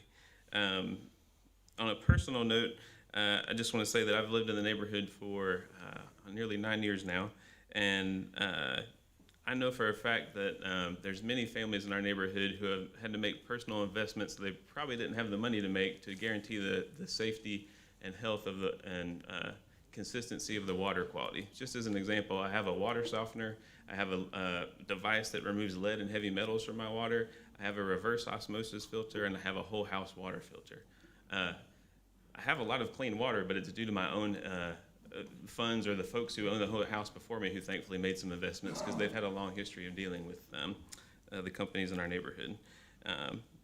The other thing that was mentioned about our sewer in Foxwood is it's a retention pond that sits there. You can smell it in the summer, and it has not been serviced in a lengthy period of time, as was already delineated. I would also echo the suspect billing. I've had, over a course of 3 years, my family was not in our home for a month at a time, 3 consecutive years. And when we came back, the water bill that month was the same or higher than other months when we were in the home. That did not make sense. On the Habitat for Humanity side, I just do want to delineate again what Greg said. So our last bill from Blue Water Granite was $848. I just wrote the check yesterday, and we've had higher bills than that. The base water charge is $119, and the wastewater collection charge is $715.88. So that, and actually we were being generous in the number that Greg shared because that was based upon, I was trying to make math simple. I just did it on a 50% increase. So 55 would actually be a little bit higher, but our bill is going to go to, if we do nothing, $1,253.49 at a 50% increase. So there's still an added 5% to go on to that. And as Greg mentioned, right now in Rock Hill, where we have significantly higher water usage, our total bill averages around $215 for water and sewer. That's a $1,000 difference a month that we're looking at with this rate increase, and I can do a lot with $1,000 and the goodwill of people here in York County in terms of helping people have a better place to live and a better quality home. The last thing I would say, as a nonprofit leader, I have to operate with wisdom and stewardship to guard the public trust that they put in our organization. And I'm not sure what level of greed and mismanagement comes into play in this decision and the lack of concern for the public goodwill. Thank you. Thank you, Mr. Veek. Any questions? Mr. Knowles. Mr. Veek, could you quantify roughly your personal investment in your home to promote water quality? Yeah, I would say, again, I was fortunate that we almost did not move into the neighborhood because of the water situation, but there is a load of really good people in our neighborhood, and so that made up for a lot. So the people before me had already put in the water softener, the whole house filter, and the reverse osmosis filter. There's also a filter on our refrigerator too that I didn't mention. So I know the equipment that removes the lead and heavy metals was around between $1,000 and $1,500 for that device, because we did have a scare. I want to say it was maybe 2 years ago that there was concern that there was lead in our water in the neighborhood. So several people were buying bottles of water. I think some of my neighbors maybe still are. We did the math and said we might actually come out ahead if we went ahead and bought the unit rather than buying bottled water for who knows how long. So that was the situation. We do have to service all of those pieces of equipment, the water softener, the heavy metal remover, have to change out the whole house filter, and have the reverse osmosis filter serviced every year. So it's in the hundreds of dollars each year that it takes to maintain a sufficient water quality in our home. Thank you, Mr. Veek. Thank you. Yes, ma'am. Ms. Dover. Mr. Veek, you mentioned a pond that hasn't been serviced in some time, and you said you've lived in your neighborhood for 9 years. Yeah, if I did the math right, I'm been up for a long time, but I woke up, I moved into the neighborhood in July of 2011, so we're moving close. Okay. Well, since you moved in, do you know if it's been serviced at all? I do not recall. I've never seen any heavy equipment or received any notification that was going to happen. And as I mentioned, my family and I regularly walk around the neighborhood multiple times a week, and we walk in the area nearby where the pond is. And in the summers, you don't have to be particularly close to smell it. Thank you. Thank you. Other questions, commissioners? Commissioner Howard. Thank you for your testimony. Obviously, I'm familiar with Habitat for Humanity, but I'm trying to get my arms around your water usage. How many employees do you have? Is there any reason for you to have what I would call an excessive amount of water usage compared to an average business? I guess my mental picture of Habitat for Humanity is not one that would use a lot of water. That's a good question. So we've been speaking about the challenge of there being just a base charge regardless of usage. So our actual usage at the Lake Wiley store last month was 1,550 gallons over a month period. That's not a significant amount of usage. We have maybe a maximum of 4 employees that may use the restroom a few times a day and turn on a sink briefly. If you look at our Rock Hill store, and this was the bill that we paid in January for our Rock Hill store, we used 11,000 gallons of water, but we paid 8 times less, 288% less in Rock Hill than we did for Lake Wiley, and it's consistent. We consistently have significantly less water usage, and I do want to make the point, because Greg brought it up, we called and specifically asked to be able to reduce the size of our meter, and we're told that we cannot. Because I was shocked and amazed when I saw the water bill for the first time moving into the facility, and within the first month said we need to see if we can get that changed, because what used to be there was a grocery store, which admittedly probably had much higher water usage. We have little to no water usage in that facility, and we were told that we could not change out the water meter. That was our first question when we received the first bill. Could you address that question to the company after this? I would love to have them address that and change the water meter. You have an opportunity to take advantage of it. Yes. Thank you. Hopefully next week. Thank you. They will do it. Commissioner Whitfield. Thank you, Mr. Chairman.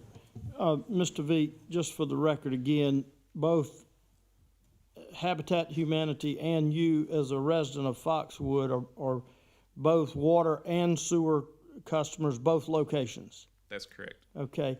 Before Mr. Knowles from the South Carolina Office of Regulatory Staff asked you that question, had you had any conversations or complaints or concerns with the South Carolina Office of Regulatory Staff?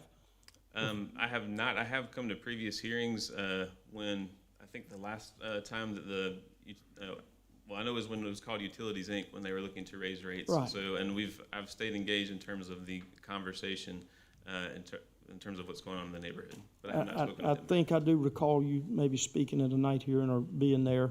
I would certainly offer that they can help you both as an individual ratepayer, as a residential customer, and at work at Habitat for Humanity. So you've got the attorney there, and he's identified several people here in the audience tonight. If you don't get satisfaction from the company, I would certainly encourage you to take advantage of this opportunity and talk to the state representatives about that. Thank you. And if I could offer one more thing, I know this is a rate increase that is going to affect a lot of people here in our county, but other places across the state, which I think are probably even more challenged economically and financially than maybe this area. And so I think the points that have been made earlier about the situations that people find themselves in, there's just not a lot of margin for error for a significant portion of our population. And I appreciate the interest that you're taking in asking these questions, because I feel like you are trying to hold the public trust and goodwill, and I hope that you will. So thank you. Well, thank you for your testimony. Thank you, Mr. Chairman. Thank you, Mr. Veek. Okay, appreciate it. All right, we're going to take, our court reporter has to say every word, so we're going to take about a 10-minute break, and then we're going to, we'll start back again. Who is that? Who is that?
we could get everyone to please take your seats.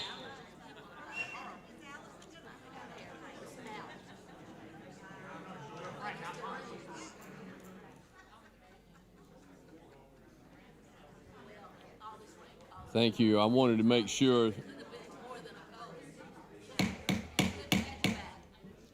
Thank you. I wanted to make sure that everyone, when you speak, and especially if you're talking to if you're getting questions from this side, please remember to stay in front of the microphone so court reporter picks it all up. So she was having a little trouble hearing some of you, or if you were turned that way.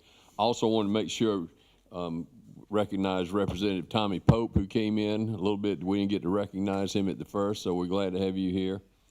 And now, Mr. Bachman, we will continue with the next witness. Our next two names are Sarah Thompson, Johnny Vietz, and Laura Parks. Johnny Vietz and Laura Parks to the front, please. Can you affirm the testimony you're about to give will be the truth, the whole truth, and nothing but the truth?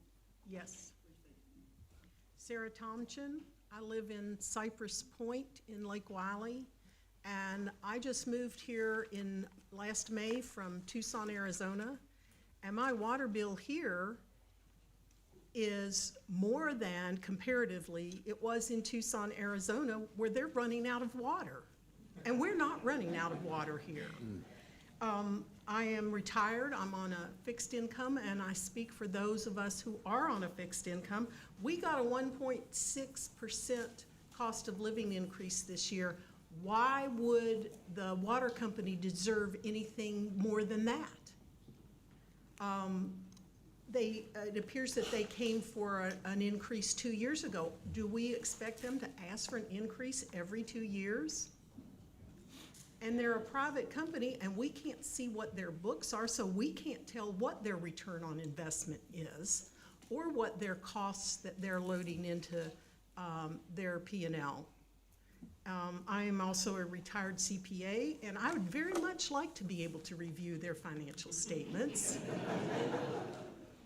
So I guess I'm here to say that I think it's very disingenuous of them to come back 2 years later and ask for 55%. I don't think they deserve anything. Thank you. Thank you, Ms. Thompson. Hang on. Any questions? Questions? Thank you very much for being here. Next we have Johnny Vietz, followed by Laura Parks and John Kissinger. John Kissinger to the front, please. Good evening. Can you affirm the testimony you're about to give will be the truth, the whole truth, and nothing but the truth? I do. Good evening. My name is Johnny Lynn Vietz. I live on Thornridge Lane in the Landing, that's in Lake Wiley. I am a retired high school economics teacher. I live with my husband, who is also retired. He's a retired forester and retired military. We have been in the area 17 years.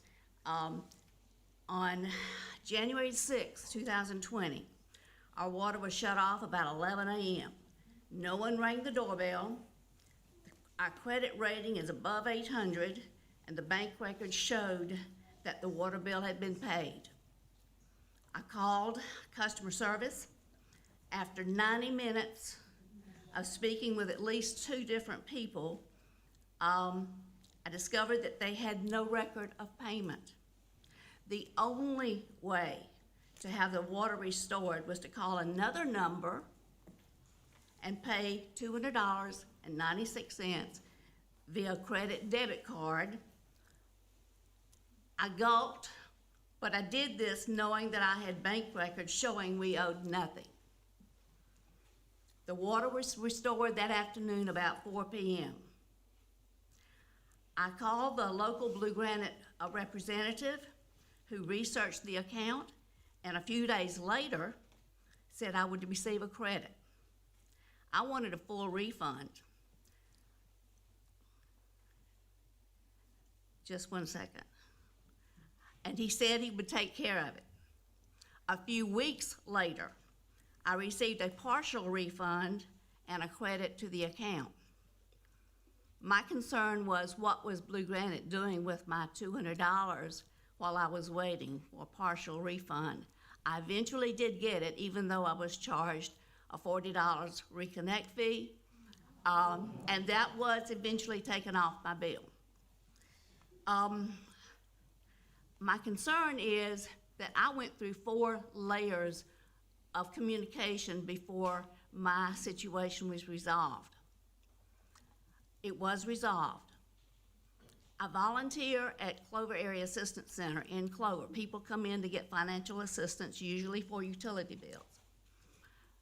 I could afford to pay the $200 via credit card or debit card, but most of them surely could not. How many of them have not had their water restored? My other concern is that as a public school teacher, retired public school teacher, and Mr. Lowe was talking about the excessive bills that the school system has. Well, that's taxpayer money, my money that is being paid for the school system to use the water, this excessive bill. Thank you. Ms. Beach, thank you very much for being here. Any questions? Mr. Chairman, it sounds like the issues were resolved, but Ms. Feets, if there are any outstanding unresolved issues, I would encourage you to approach the They are committee. resolved now, but Thank you, ma'am. it's been 60 days, so. I understand. Thank you. Thank you, Mr. Chairman. Thank you. Any other questions? Hang on, Ms. Beach. Ms. Veets, and if you wouldn't mind speaking with Mr. Thompson, we'd greatly appreciate it. Okay, where is Mr. And he's behind you. Okay, Thank you, ma'am. Commissioners, any questions? Thank you, Ms. Beach. Next we have Laura Parks. Laura Parks, followed by John Kissinger and Charles Wood to the front, please. Charles Wood to the front. Yes, I do. Hello, good evening. Wow, I've heard a lot tonight. My name is Laura Parks, and I've lived in the Fort Mill subdivision of Foxwood now for 24, going on 25 years. Thank you for allowing us to speak today.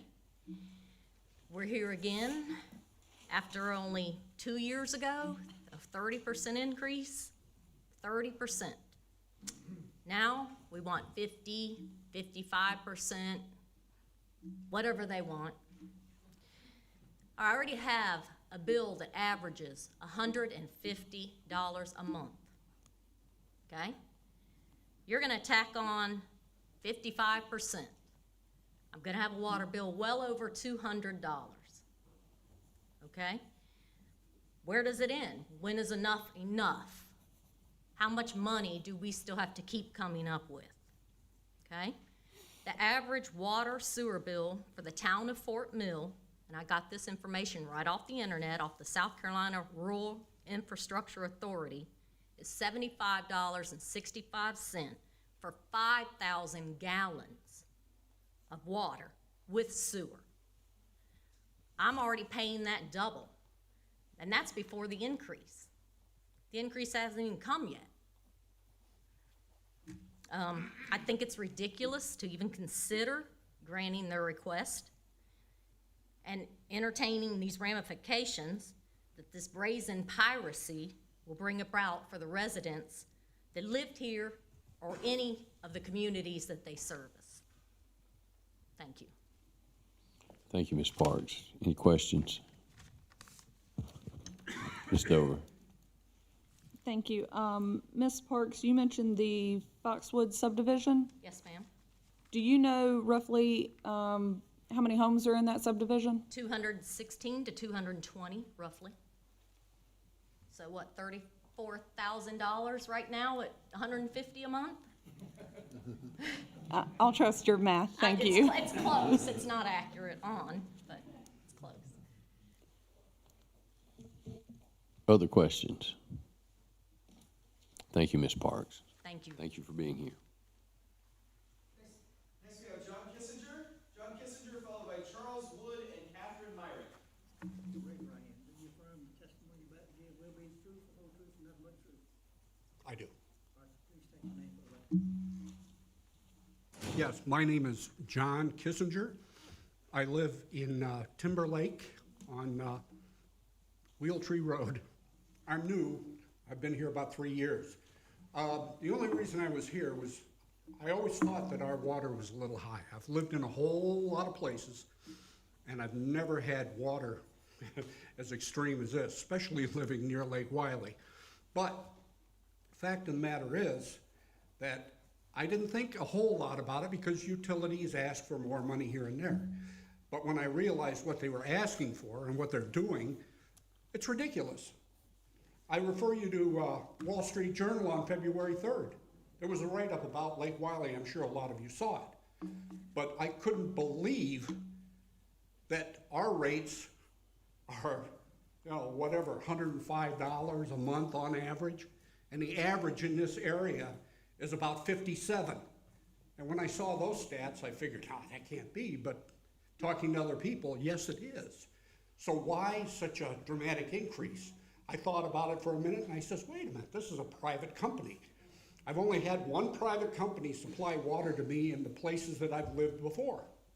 The rest of them were all maintained and provided by the government, the county, the city, whatever. And I'm thinking, well, naturally, they have to make a profit. They have to turn a profit. And from what other people were saying, there's other layers of water. Every time water exchanges hands to get to the end user, there's a fee. So it's all fees. So why don't we just circumvent all that and go back to a county or city, town, whatever, supplying our water? Why do we have to have a middleman who goes out there and says, yeah, I'll get you water. He buys it from this guy who bought it from that guy and then sells it to you. It stands to reason they're gonna ask for more and more and more. If we give them more and more and more, they're gonna keep coming back. They're like my kid. I give him an ice cream. I give him an ice cream cone and he wants another one. It just never ends. So somewhere we have to put our foot down and say, that's it, okay? Only so much. And I think we pay enough. I was shocked the first time I saw my water bill. I told my wife, I said, last year, before we moved here, that's what I paid for 3 months. Okay? So I'm not happy with it. But I'm not gonna bore you to death with all the issues like not getting a phone call from them saying we're under a boil alert or anything of that nature. Communications from Blue Granite is terrible. If my granddaughters don't have school tomorrow, everybody in the world's getting a phone call from the school system. We can't get nothing from these people saying it's either there, we got a boil alert, and the boil alert has been lifted. You find this out through hearsay. Thank you. Thank you, Mr. Kissinger. Questions? Any questions? Thank you very much, sir. Covered the old ground everybody else did. Charles Wood, followed by Catherine Myrick and Sean Kieran to the front, please. Catherine Myrick and Sean Kieran to the front. Yes. I am Charles Wood. I live on Cedarwood Court in River Hills Plantation, Lake Wiley, South Carolina. My wife and I have lived on Cedarwood Court for 42 years. And for 42 years, we've had to put up with Utilities Incorporated and now Blue Granite Water. And the cost of our water for just my wife and I, no yard watering, no washing of the automobile. We found other sources. Just no extra water use. We even have 2.5 gallon toilets, trying to save money. So a 55% proposed increase is hard to fathom for just distributing water and sewer and not processing any of it. In April of 2019, our sewer pipe to the manhole in the street backed up, causing $16,000 worth of damage to the interior of our home. Yes, Blue Granite jumped on it quickly and got in a restoration company from Rock Hill who immediately tore up all the carpeting and the drywall and the teak flooring that we have in our house. And the problem was a decayed sewer pipe that they don't have any way of looking to see what the condition of the sewer pipe is. So 3 weeks of living around the neighborhood, thank God our daughter and son-in-law live in the neighborhood. We finally got back to using our house. Very, very inconvenient. Now, I also am the ex-chairman of the Lake Wiley Chamber of Commerce, 350 members. One of our members, if this rate increase goes into effect, will be paying $100,000 for water. It is the YMCA Camp Thunderbird, which has a very active summer program for campers that like to take a shower in the morning and a shower in the evening and use the commodes during the day. So we're very concerned as a Chamber of Commerce for our 350 members who will all experience, like Restore, big increases in water use and water cost. So, gentlemen, thank you for being here, and if there's anything further you need from me, let me know. Thank you, Mr. Wood. Okay. Questions? Thank you very much for being here, sir. Catherine Myrick, followed by Sean Heron and Trevor Higgins. Trevor Higgins to the front, please. Yes, sir. My name is Catherine Myrick. I live on Autumn Falls Drive in the townhomes at Autumn Cove, which is on 274 across from Crowders Creek Elementary School. I feel like I'm lucky after listening to everything that's been said tonight because my water bill is under $100. Now, I live alone. I run my dishwasher maybe once a week. I don't cook a lot because I live alone. I do 1 load of laundry a week. My water bill is $81 averages. According to my bills, I'm going between 35 and 30 gallons of water a day. I have had the insides of my toilets regutted to make sure they're not leaking during the day. I don't know how I'm using 30 gallons of water. My cats don't know how to flush the toilet. Now, I also am a dentist, and I have a dental office in the town of Clover.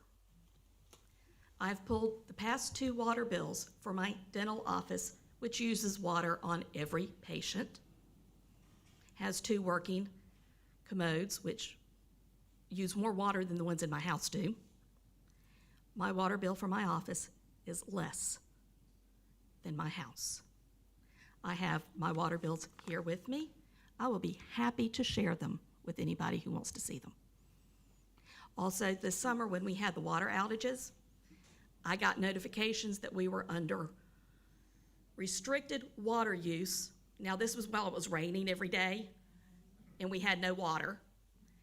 But when the water main broke, the only way I knew I didn't have water coming into my house. The only way I knew I was supposed to boil water is because Allison Love posted it on her Facebook page. My aunt just passed away 2 weeks ago, lives right behind me. Her water bill averages $95 a month. She was never notified when she had to boil water. And even now, I don't know when my water has been cut off unless I turn the water on and it spits at me. And then I'm like, I bet we had a water outage. I don't receive any phone calls, but I did when we were under water restrictions. Thank you. Thank you, ma'am. Any questions? Mr. Thank you, Mr. Chairman. Could you describe the water restrictions that were in place, please? See, we weren't supposed to wash our cars, which I didn't worry about. We weren't supposed to water our lawns. In a townhome community, I don't worry about that either. So considering how little water I actually use, I decided to go ahead and wash my face every day. Thank you. What was the duration of the restriction in place? I cannot remember exactly, but it went on and on and on. It was unbelievably long. And like I said, it was not during a drought period. It was raining every single day. Thank you, ma'am. Thank you. Commissioner Belcher. Hang on. Dr. Meyer. Dr. Meyer. I'm sorry. Hi. In the last 12 to 18 months, do you have an idea of how many boil water advisories you should have received? I know of 3 from Facebook, from what Allison posted. One time was able to log on to the website and type in my address to see if I was under one still, and it said not enough information. Okay. And is that how you can you check your account and check information logging on through the website? I don't normally do it because I don't, Okay. I mean, I really don't know, because it will happen while I'm at work. Now, when the town of Clover loses water, I get a phone call very quickly. And when you got the phone calls about the restricted water usage, were messages left if you weren't there? They were on my answering machine when I got home, yes. Thank you very much. Thank you. Mr. Chairman, Commissioner Whitfield. Dr. Myrick.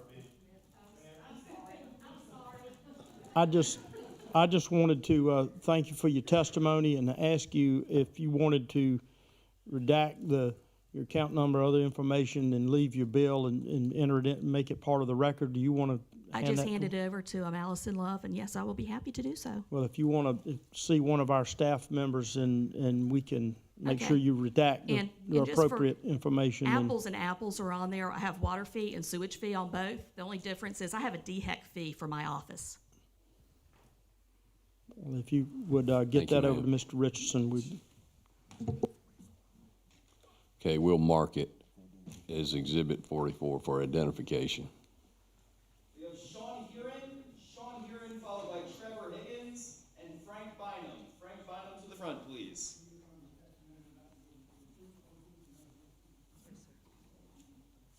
Sean Heron, and I live in Foxwood subdivision on Swamp Fox Drive. We've been there 14 years. When I first moved in, the quality of water with Utilities Inc., you couldn't drink it. It smelled like sulfur. And I had gone to a couple of meetings and listened, and they blamed it on Wyckoff Color, which is a corporation that's right beside us. We were on Wells at the time. And they said, well, it must be their chemicals coming into your wells. Well, the long and the short of it was we begged Utilities Inc. to please help us hook up to Fort Mill water, to Rock Hill water. And we finally did. But before then, I went to speak at a meeting such as this, and under oath, I told Utilities Inc. that they weren't reading their meters correctly. And how I knew that was every month that I got a bill, it was only a few cents difference. This was over a period of 4 or 5 months. And I said, you cannot be reading those meters. You just cannot. I want to pay for what I use, not for what you guesstimate. Well, they didn't like that, because the next day I got a phone call from Utilities Inc., and they told me I better retract that statement. And it scared me to death because I had 2 young boys. Now I'm back here again, and I'm not retracting any statement, nor have I ever. My bill averages $150 a month, and I read my meter every day. Maybe Wednesdays I don't because I'm at church, but it's dark when I get home. But I take my meter reading and I put it on my calendar and I check my bill. And they're not, when they say they read the meter, it's off. Our meters in Foxwood subdivision are very old. When it rains and I go out to read my meter, I got this much water standing on top of my meter. I can't get through it to read it. So how could they on the same day? I don't like calling people names. It's not for me to judge, but they're lining their pockets. They're piggybacking our Rock Hill water. They're not fair. They're not right. I don't have the statistics that other people do, but they're not right. Thank you for listening. Thank you, Ms. Heron. Any questions? Just a real quick question, Ms. Heron. You mentioned some meter read errors or issues. When was that? That was back in 2005, 2006-ish. Thank you. Thank you, Mr. Chairman. Thank you. Any other questions from parties? Commissioners? Thank you very much, Ms. Heron. Thank you very much. Up next, we have Trevor Higgins, followed by Frank Bynum and Julia Socasey.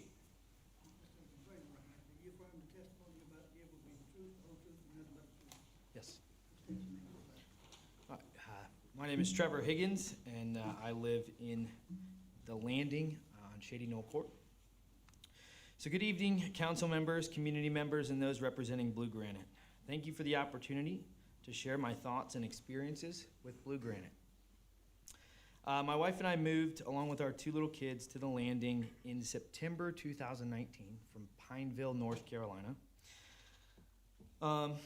And right now, I'm not here to discuss the customer service issues, as that's why we're not gathered here together as a community, but I am here to discuss how I'm paying an already increased rate for water, and the company responsible wants to further increase that rate.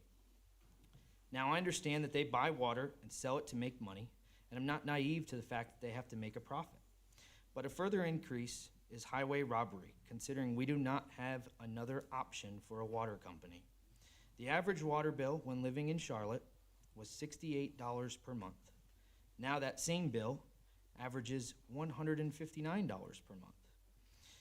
The extremely high rates, along with the billing issues, which include water being turned off without notice, also being charged for 3 times the amount of water that I've actually used, which took 3 meter readings to correct, the inability to use another option gives us a clear picture that there is an issue, and a further rate increase is not a viable solution unless an additional water company option is able to be provided.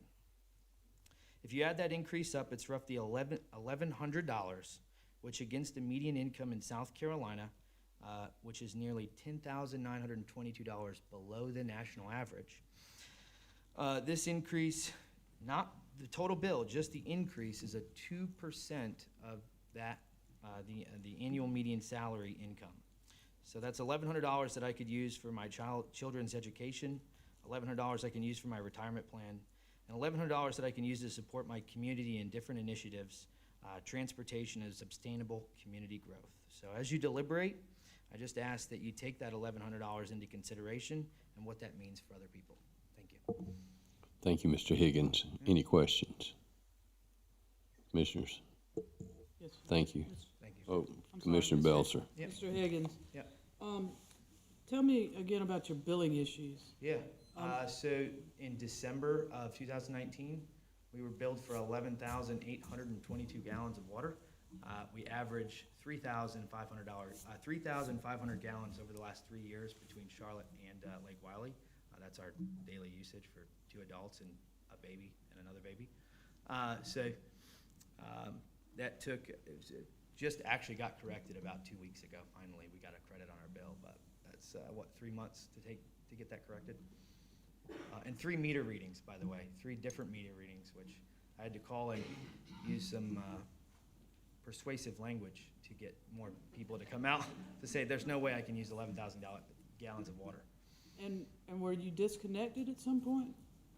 Yeah, that was in that was a different instance. So in Okay. January, like the people that you've heard from before, we were just randomly disconnected without notice. You had no notice? No notice, just a pink letter, and our water didn't work. I also have a pregnant wife and 2 babies, so that was really pleasant to be at work and Are you understand. paying your bill online or writing a automatic check or automatic draft? And did you check your bank account? Yeah, it's always drafted. And it was The bill is drafted? paid, correct. The bill It is was always drafted paid. and you were disconnected? Thank you very much. No Appreciate problem. your testimony. Absolutely. Thank you. Commissioners, other questions? Thank you very much. Appreciate you being here. Next, we have Frank Bynum, Julia Socasey, and Jeannie Robbins. Jeannie Robbins to the front, please.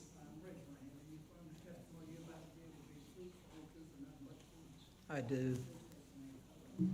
My name is Frank Bynum, I live in Foxwood, like many of the other speakers. Our subdivision is next to another subdivision, which is much more expensive than the houses in ours. Our houses run about $200,000 and up.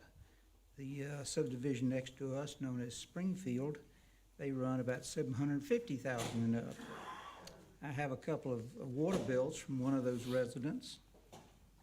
The water bill for November, and this was a family, I think 2 or 3 people, husband, wife, and I'm not sure how many kids. In November 2019, it was $77, and in December 2019, it was $82. On the other hand, my water bill in Foxwood, as I say, much less expensive subdivision and so on, in December was $160, and in January, $142. So I don't see any relationship between what I'm having to pay for water and the people next door to me have to pay for water, except that I have blue granite and the subdivision next to me has York County water. There are only 2 people in my family. We don't use an excessive amount of water. I never water the lawn, can't afford to, and I consider this projected increase of 50% just outrageous. My property bill each year is about $1,000. My water bill now is $1,800 a year, and with a 50% increase, it'll be $2,700 a year. So people who worry about their property taxes going up have nothing to be considered as serious as their water bill. Thank you very much. Thank you, Mr. Bynum. Questions? Commissioners? Mr. Kendry, did you have a question? Thank you, Mr. Chairman. Mr. Bynum, if you said earlier, I apologize, how long have you lived in Foxwood? 12 years. And do you have any knowledge of the maintenance of the lagoon system there? Oh, yes. Not maintenance of it. I know about the lagoon system. Have you observed or noticed any maintenance on that system in your 12 years? I have not. Thank you. Thank you. Commissioners, any questions? Thank you, Mr. Bynum. Next we have Julia Socasey, followed by Jeannie Robbins and Chris Robbins. Jeannie Robbins and Chris Robbins to the front, please. Yes. Julia Socasey.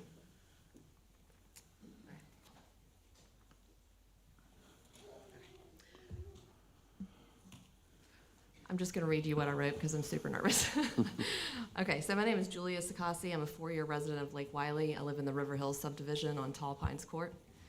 My understanding is that Blue Granite is requesting customer service rate increases not to cover repair costs and upgrades that will directly benefit its customers, but rather for rebranding expenses, new offices, furniture, landscaping, supplies, and decor for those new offices, larger salaries, benefits, and pension for employees, payroll taxes, capitalized time, transportation costs related to rebranding, and the changeover to digital meters, just to name a few.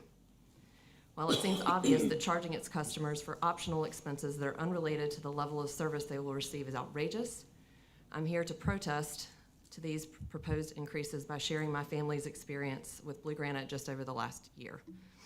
A clean and reliable water supply is a basic human need. Since becoming Blue Granite customers, we've endured multiple water outages and boil water advisories. In just a 6-month span in 2019 alone, we were without running water 5 separate times: May 9th, May 14th, June 18th, July 20th, and October 9th.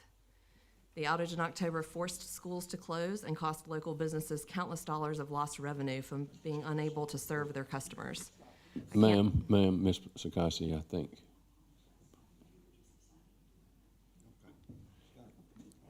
We've got I know you're nervous, and our court reporter's computer jumped. The clock's still counting down, though. Let's clock, Mr. Richardson, cut that clock off. Yeah, can I get back a little bit of that 20 seconds I just lost? I've got a lot to say here. You'll be fine. Okay.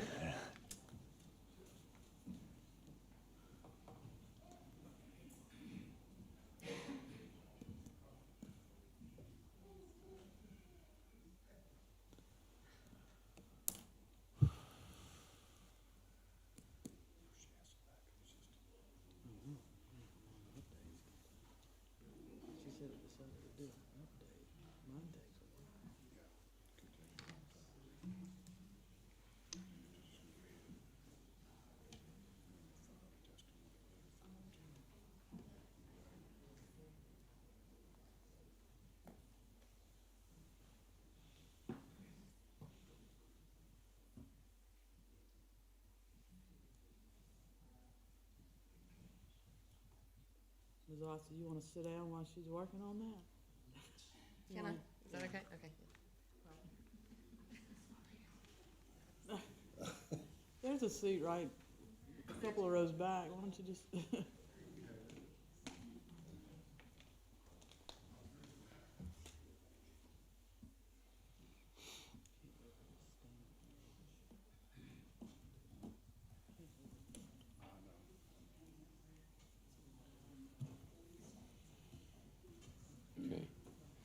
Okay.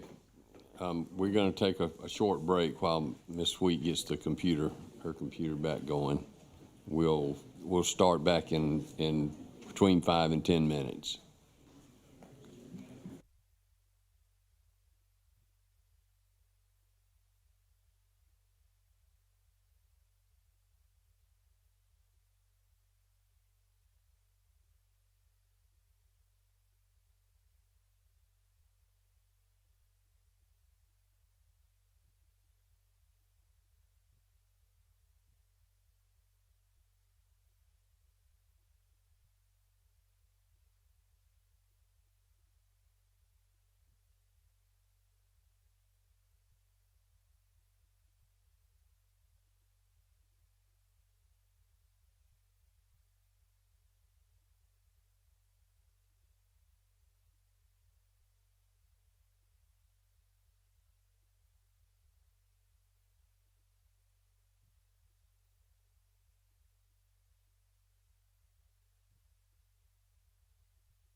fine, yeah. I was gonna leave after this, so I'm trying to keep it with me.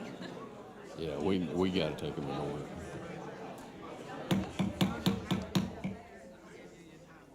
Okay, thanks. Thank you.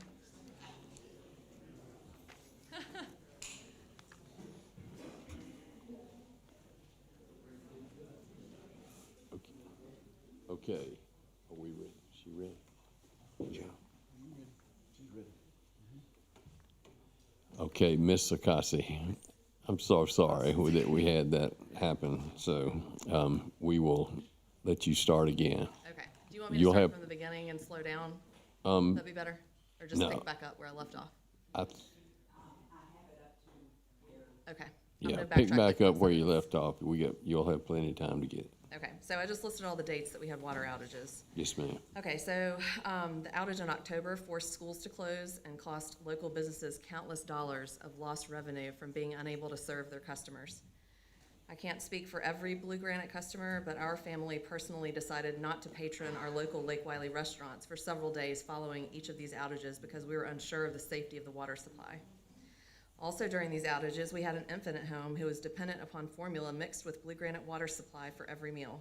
Because of the lack of running water and uncertainty surrounding the safety of the water thereafter, we were forced to purchase bottled water, the availability of which was never guaranteed due to the increased demand of thousands of people who were also without running water.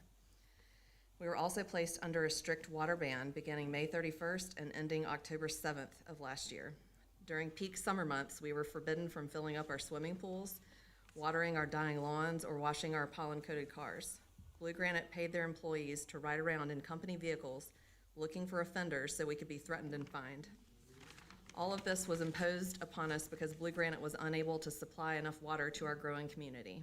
This lack of proper infrastructure is inexplicable and absolutely unacceptable. So is this what we get for the small fortune that we pay each month for this basic human need? According to a 2019 CBS News article, the national average for water and sewer bills in our country was $104 per month. A typical monthly bill for my household is $160. $80.19 of that is billed before a single drop of water is even used. When I first called Blue Granite when we moved to Lake Wiley in 2016, I inquired about this upfront monthly cost that doesn't include actual usage, and what I was told on the phone by the person I spoke with was that I was to pay for repairs and upkeep. There are 30,000 homes being serviced by Blue Granite in the state of South Carolina. That's almost $2.5 million that they are charging their customers every single month before a single drop of water is used. Where is all of that money going, and why do they think it's okay to ask for more? Are they seriously spending almost $30 million a year on upkeep? And why is Blue Granite not issuing credits on our bills each time we are without water or unable to use the water unless we boil it first? Why is Blue Granite not reimbursing us for the cost of bottled water when we all have to buy each time they fail at their duty to provide safe drinking water to their customers? The amount we're paying now is unconscionable. Further increasing that amount to pay for new offices and rebranding is just laughable. Thank you, ma'am. Any questions? Yes, ma'am. Thank you, Ms. Akasi. Are you a water and a sewer customer? Yes. Okay. And you mentioned a few times when you were unsure about the safety of the water. Did the company communicate anything? Like everyone else has said, the communication has been very spotty. Usually if we do get a boil water advisory, which sometimes we get, sometimes we don't, it's not until several hours after the water is shut off and come back on again. So we've been using dirty water potentially for several hours before we even know. And most of my information that I've gotten personally has been from nextdoor.com or Allison's Facebook page, not from Blue Granite. The only time I can remember getting any consistent communication from Blue Granite was when it was time to stop boiling the water a few days later. But that, again, I don't think I've gotten that every time. And how would they communicate that? Email. Email? Email. Mm-hmm. And you said the water restrictions went into effect May 31st, and I didn't catch the end of that. It was October 7th. October 7th. And how did they let you know about that? I think it was email. It was email. Okay, it's been a while. Thank you. Thank you. Other questions, commissioners? Thank you, ma'am. Sorry if we had to do it in two spots, so. Next we have Jeannie Robbins, Chris Robbins, and Sabrina Anthony. Sabrina Anthony down front, please. Did you affirm the testimony you're about to give will be the truth, whole truth, and nothing but the truth? Yes. Jeannie Robbins. I live on Brookside Drive in Fort Mill on the Foxwood subdivision. Thank you for having this meeting and letting us talk tonight. I've lived in Foxwood for 12 years. I've lived through Utilities Inc., Carolina Water, Blue Granite. All have left a bad taste in my mouth, literally. I'm flabbergasted by the rate increase request of approximately 50%.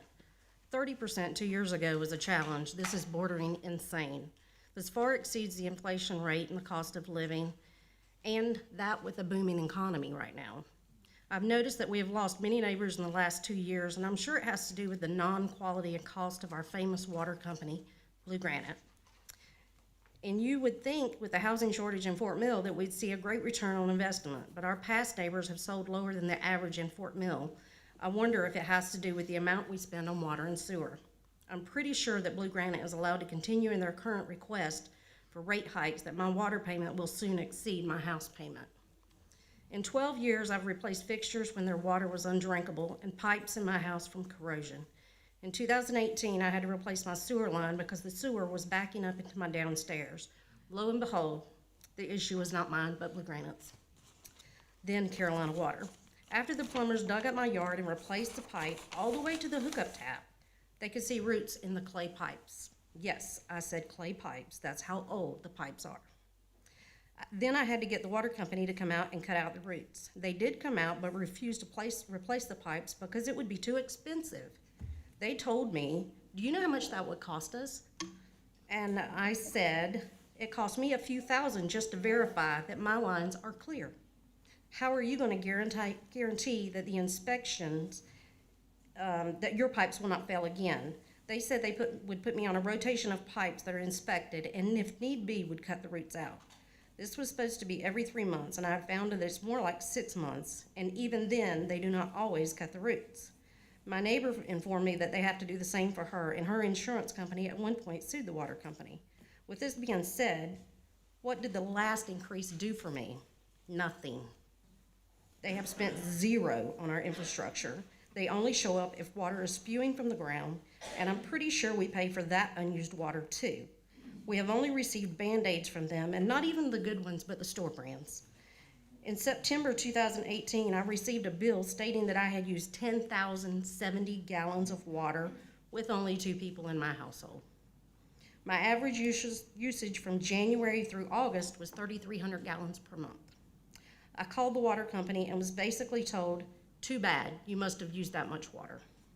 I personally don't believe that the meters are read on a monthly basis and that they only trued up the water bill after their last rate increase.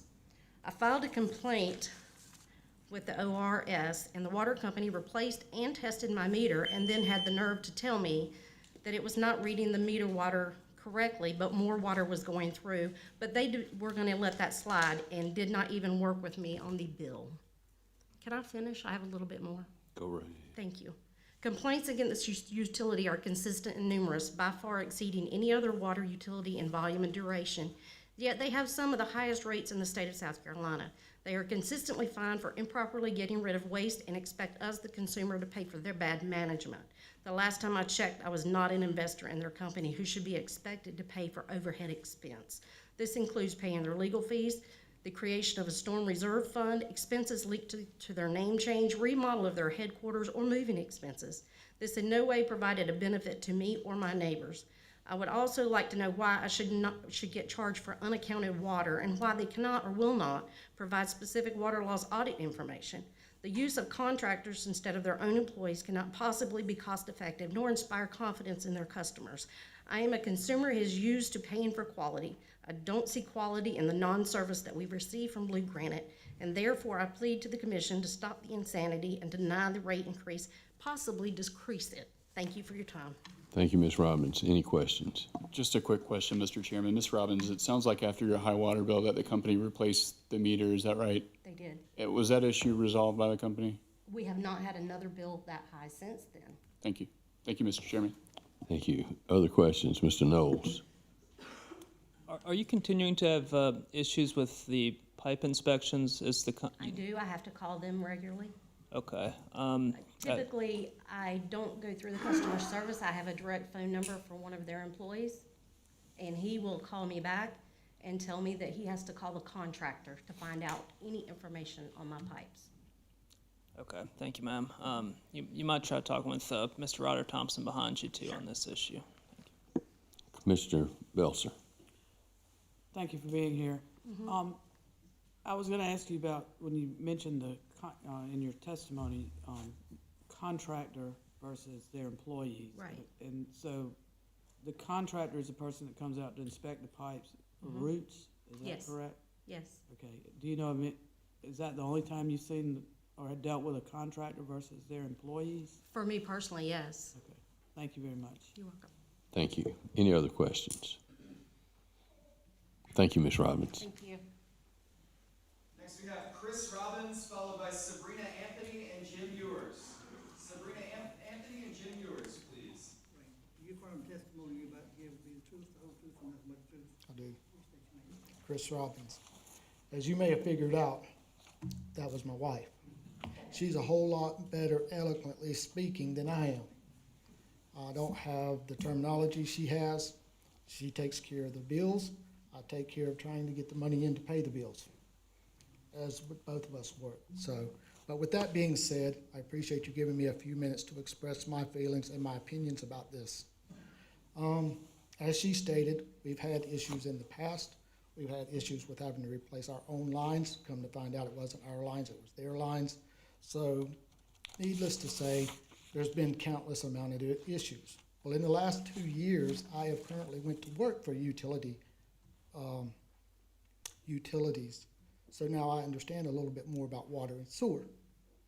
I'm currently working for a utility department that has some of, what was their name? Where did she go?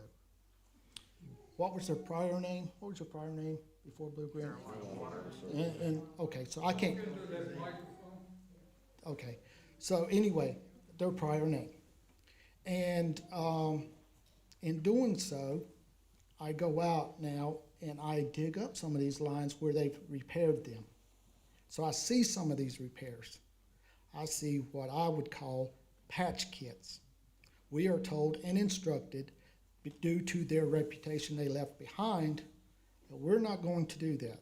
We see this, we're to take it out of the line, out of the ground, and replace the line, period, to ensure that the customer has safe, quality water. What do I mean by this? When I go out and find a leak and I dig it up and it has a shark bite on it, or it has a hose, not a hose bib, but a barb fitting on it, we're told to take it out of the ground.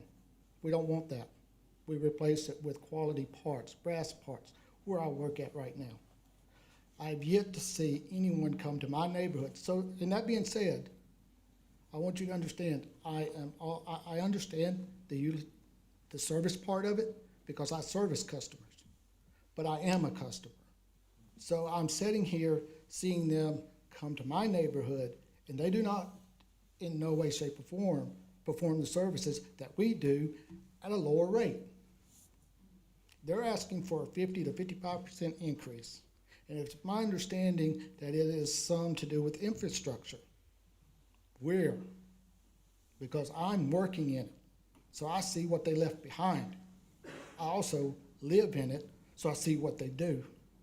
My question is, why should you give that kind of increase for services that's not rendered? Not to mention the prior reputation that I know countless of people have already done describe to you. One of the reasons that we are to do what we do where I work is because we're trying to get rid of the reputation that was left behind. Thank you, Mr. Robbins. Questions? Yes, sir. Mr. Robbins, are you doing any work in Tega Cay? Yes, sir. So you're responsible for the fact that the spills have stopped now since the company changed ownership? We do our very best. Thank you, sir. Thank you. Any other questions, commissioners? Oh, Ms. Dover. Mr. Robbins, do you remember when the issue with the roots in the clay pipes was? It was about 3 to 3.5 years ago. Don't remember the date, but I definitely got pictures because I was out there digging that pipe up. I was the one digging it up, digging the trench, and taking the pipe out to get to the root of the problem, which ended up being, as she said, the clay pipes. And you still have the clay pipes today? Yes, ma'am. Thank you. Commissioners. Thank you. Thank you, Mr. Robbins. Thank you. It's Sabrina Anthony, followed by Jim Ewers, followed by Rand Ernst. Sabrina Anthony, Jim Ewers, and Rand Ernst. Do you affirm the testimony about giving the truth, the whole truth, and nothing but the truth? Yes. Please state your name. Sabrina Anthony. I live on Rhododendron in Clover, South Carolina. And I'm here to say that I'm not approving this rate increase. My bill is currently around $108. It's just me and my husband in our retirement home that we purchased, not knowing that the water was going to be an issue here. We first moved here. We bought brand new linens. The water changed black, dull, and became just not usable. It was just not usable anymore. So, and the water wasn't where we could drink it. I was smelling bleach in the water. There was black stuff accumulating everywhere. So we invested in a whole house water system to clean the water and also within osmosis so we could drink the water. It was just not drinkable and it was not usable to clean our clothes or bathe in. That's how we felt. So we invested in this at our own expense to clean water that is supposed to be clean before it reaches our home. At the rate that this keeps increasing, which if they get this increase here, that'll be an 85% increase in 2 years. That's a lot. I don't know how we could afford to retire here. I think that we should sell our home. I'm talking to my husband. We should sell and move out. And anybody else who plans to retire here should sell their home and get out because you're not going to be able to sell it when people find out they have to pay $200 to $300 for water. It's just not feasible. The price that we'll pay for water will be higher than what we pay in taxes to live here once our mortgage is paid off. I don't know how this could be a community that people could afford to live in. So I'm thinking of selling and moving out as soon as we possibly can because our water bill is, we already pay $1,300 a year. After this increase, it'll be over $2,000 a year, and that will be more than my property taxes for the year. I don't know how people can sustain this, how they can live in this community, and especially retire here. I've heard so many people who are retired and lived here, and I don't know how they can afford this. The other utilities, gas, electric, they haven't asked for any kind of rate increases. In fact, they work with you. I mean, we put solar panels in it. We wanted this to be our home. We put solar panels in to keep the electric bill down. Right now, my electric bill, the water bill is higher than my electric bill and my gas bill combined. I don't know how this is fair. And I don't know how they can keep coming back every year or every 2 years and ask for more and more and more. And the quality is just not there. I mean, we invested in this water system so that because this is supposed to be our home forever, and I'm just not seeing that that is possible to do that here. So I hope that you say no to this increase, and if you say yes, that it's substantially way less than what they're asking for, because I don't really think for the service that we get, it is worth it.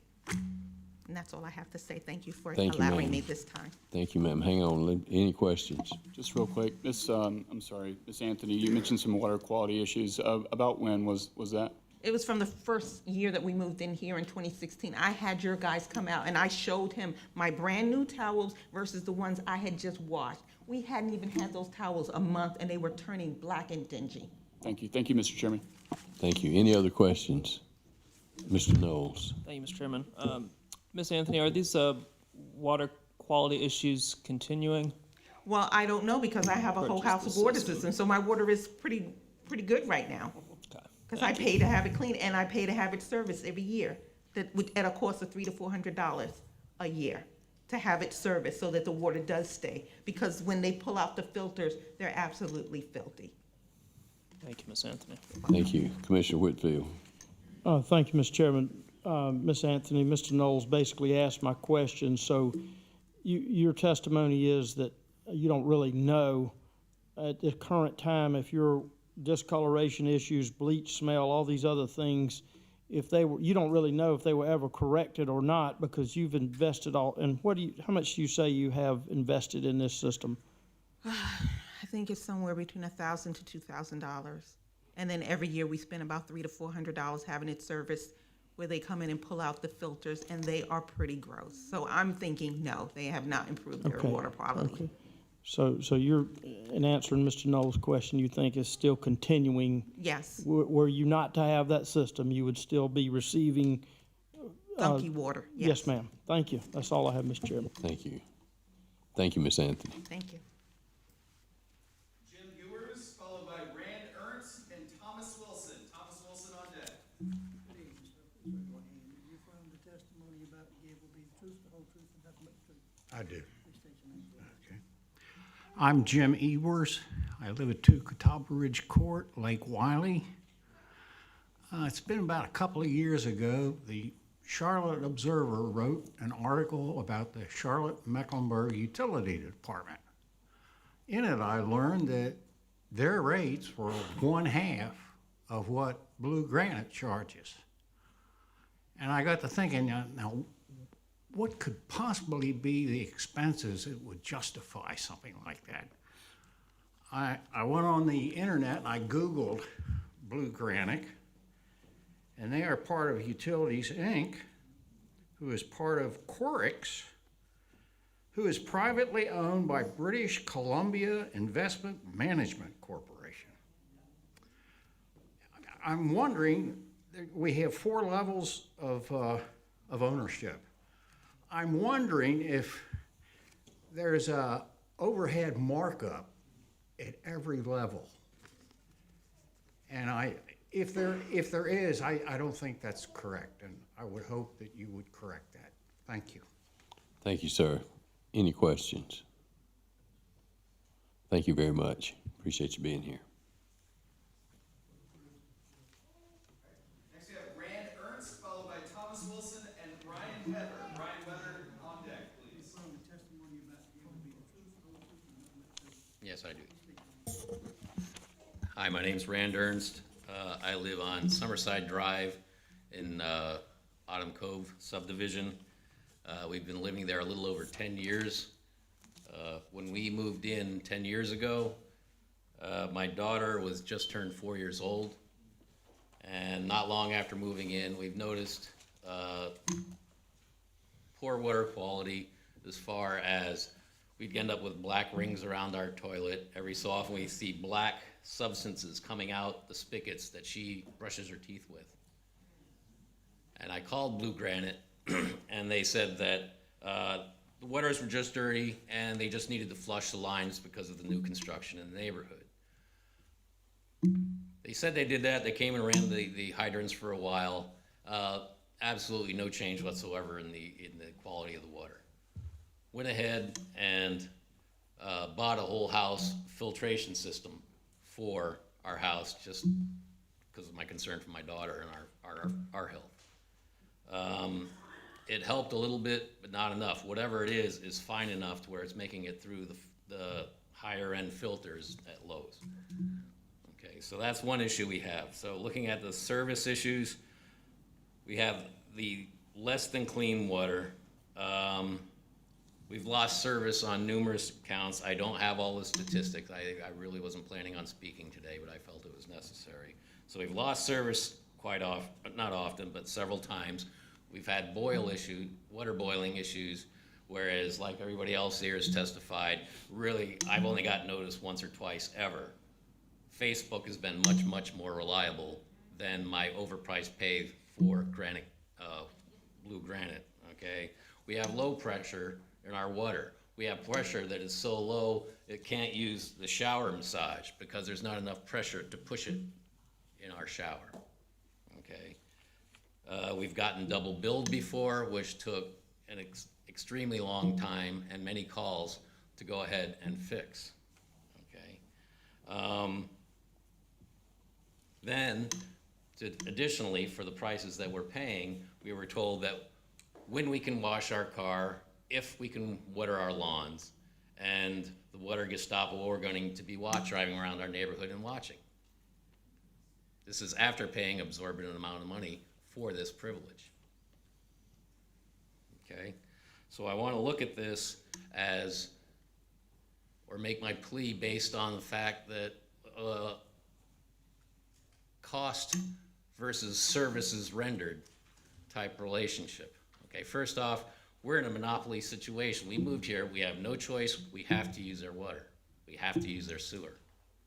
Okay, there's supposed to be anti-monopoly laws, but it didn't work now. Okay, so we're having this, we've determined through other people's testimony that the price we're paying right now is more than twice the area average for water, twice the area average. Okay, can I get just a couple more seconds? Just a couple more, please, sir. Okay, we've determined that they have a 70% markup and very little to no operating or treatment costs for that.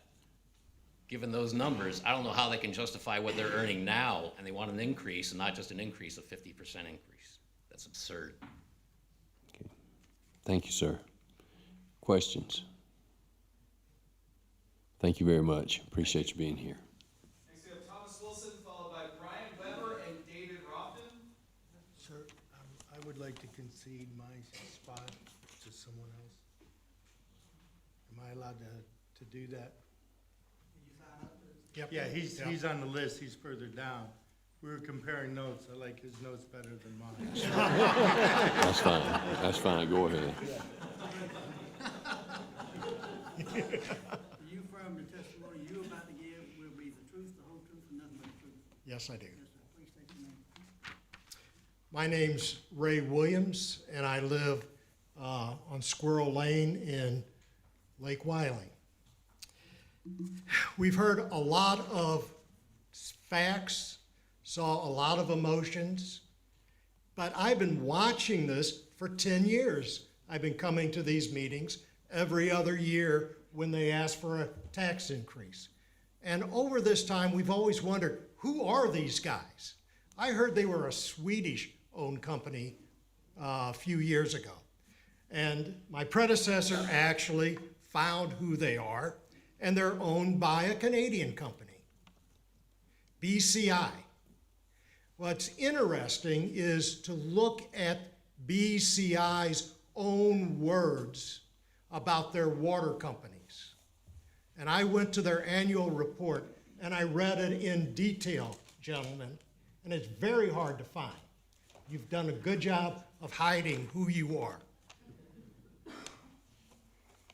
BCI, in their annual report, show that their parent company, Corex, is one of their focused infrastructure groups. Why is that?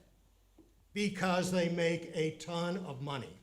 Now, what a good business practice is you benchmark.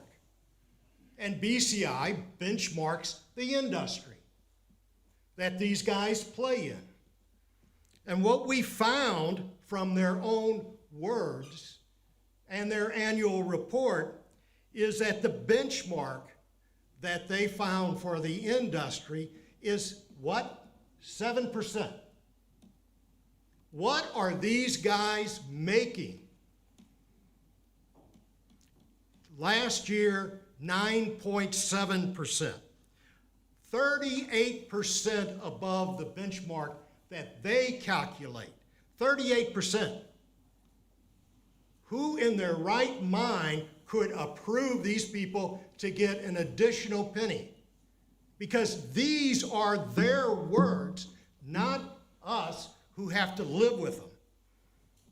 The actual return over the last 5 years was benchmarked at 7.4% for the last 5 years. They made 10.1%, and they're exceeded the benchmark by 36%. The 10-year benchmark was 7.7%, and they exceeded it over the last 10 years. How much, gentlemen? You know what it is. 37.7%. What are we doing here, folks? I don't know. They pay their top 5 executives almost $10 million. Not a bad profit. Their annual report states that they have a focus on legislation. That's you commissioners. They focus on you guys to influence you, to allow them to make more and more and more profit. That is their words. They focus on you. Your job and in your mission statement is to serve the public of South Carolina. Are we doing that? York County, when did York County have the last increase on water, folks? When? 2008. 9? 16? Okay. So it's been a few years ago, and I think the county council is putting in legislation to even extend this no increase. So why can York County do it and these guys can't? Thank you, Mr. Williams. Thank you. Any questions? Thank you, sir.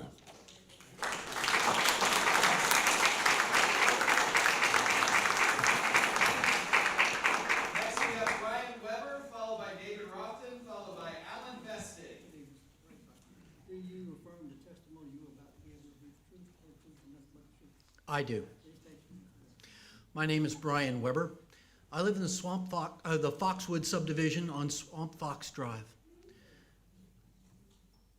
A couple years ago, we had a 30% increase. Now they're calling for another 55%. That sounds like a total of 85%, doesn't it? It is not. When you do the math, you discover that through compounding, it's a total of 101.5% increase over what we were paying 2 years ago. Double. Double.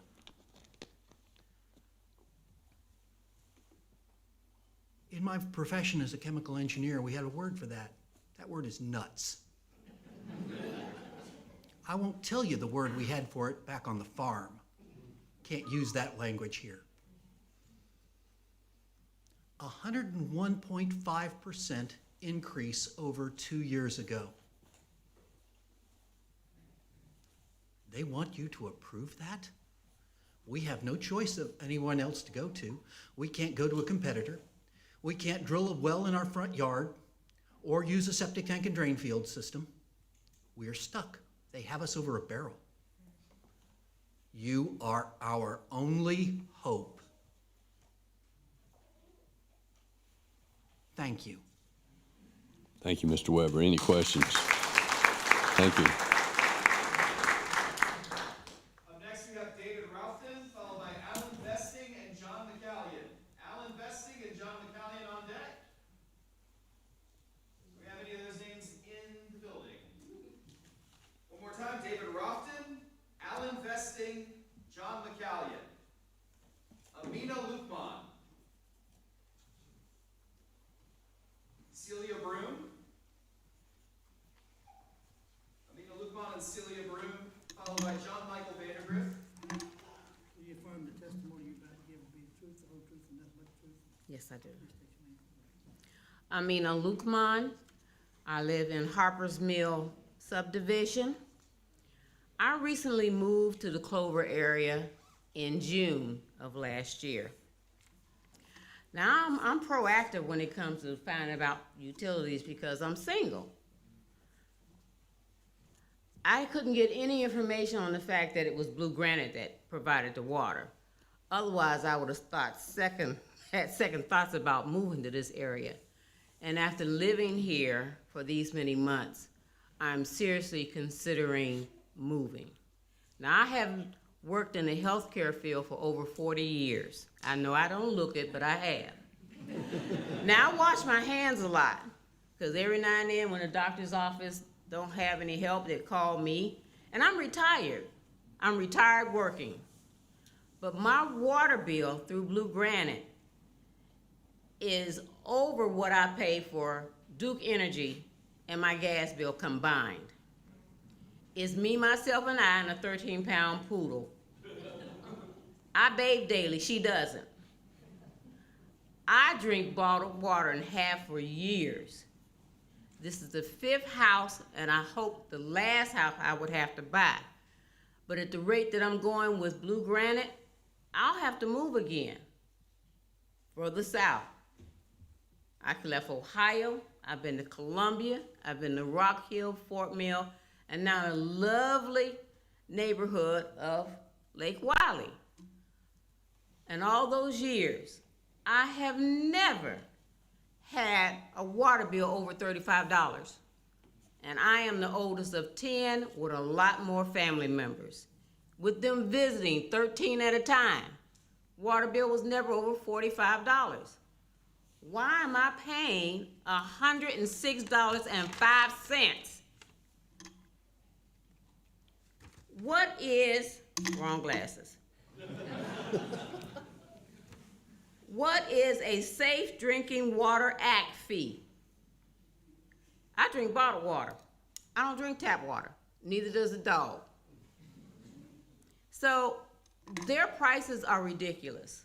It's extortion. I'm insulted and assaulted. Both. At the fees, I'm retired.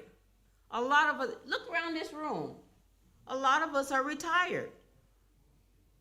I'm a medical assistant. I'm not an attorney, a doctor.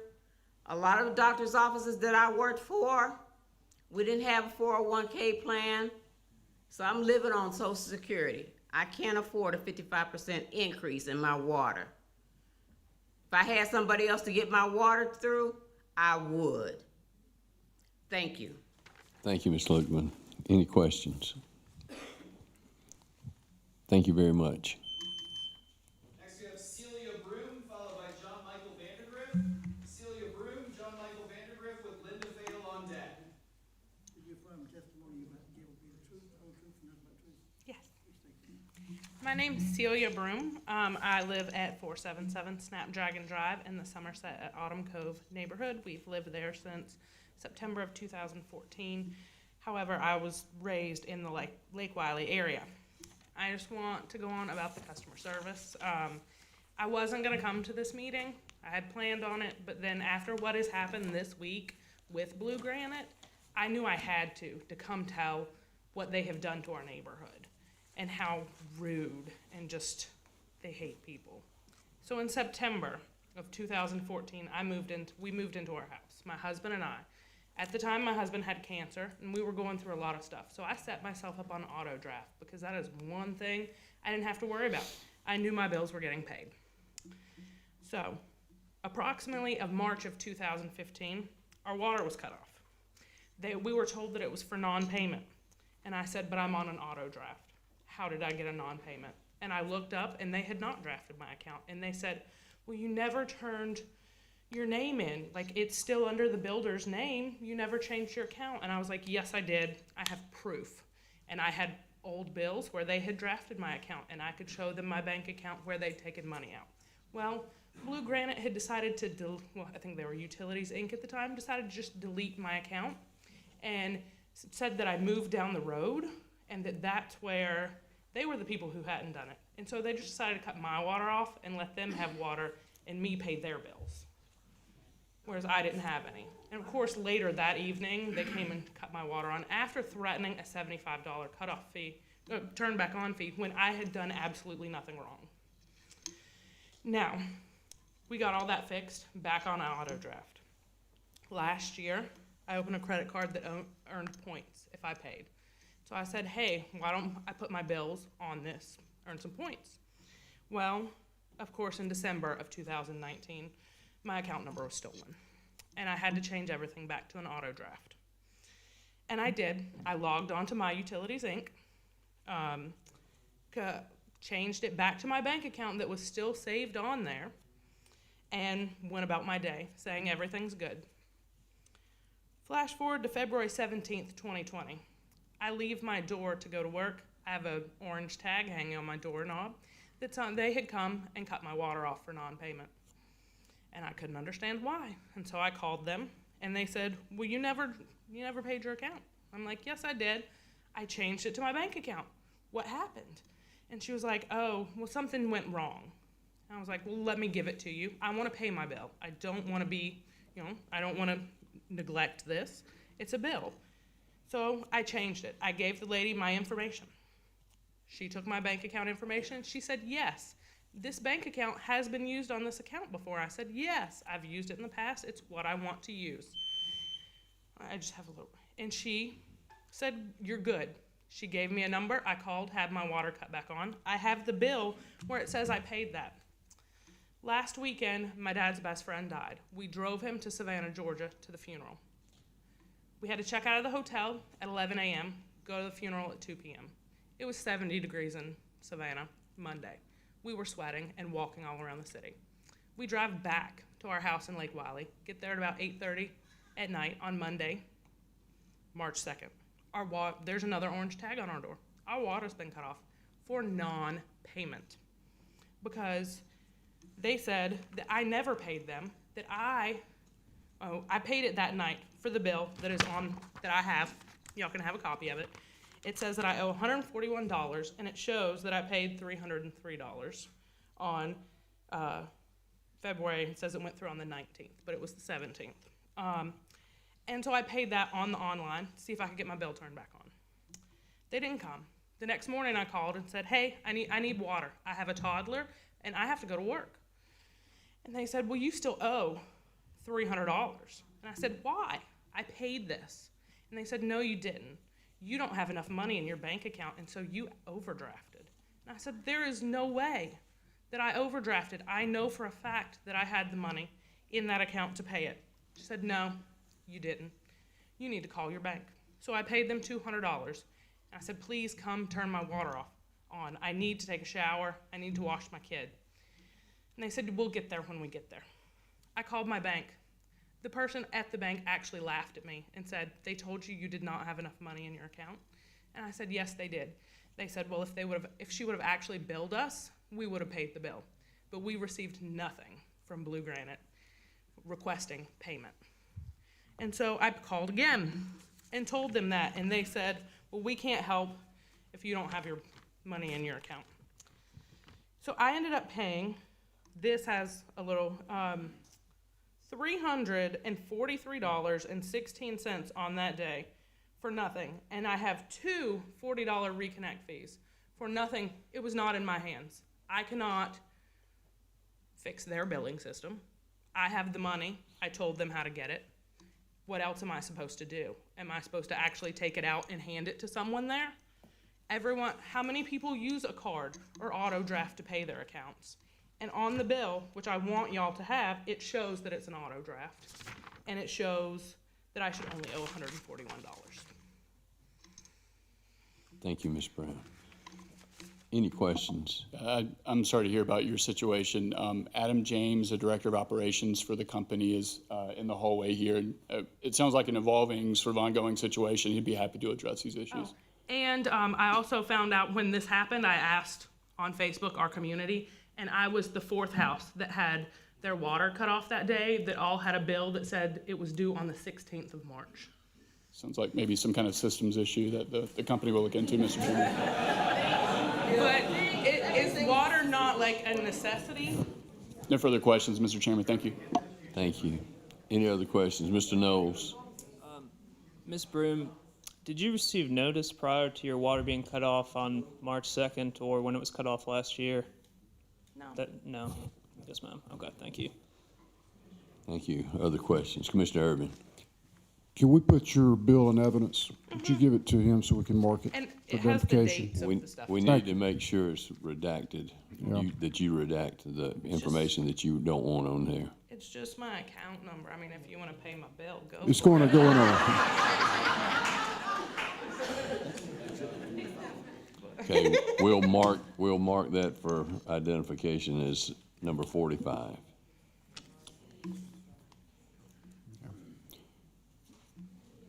Thank you, ma'am. Next we have John Michael Vandergriff, Linda Fail, and Brian Luckadoo. John Michael Vandergriff, Linda Fail, and Brian Luckadoo to the front, please. I do. Hello, my name is John Michael Vandergriff.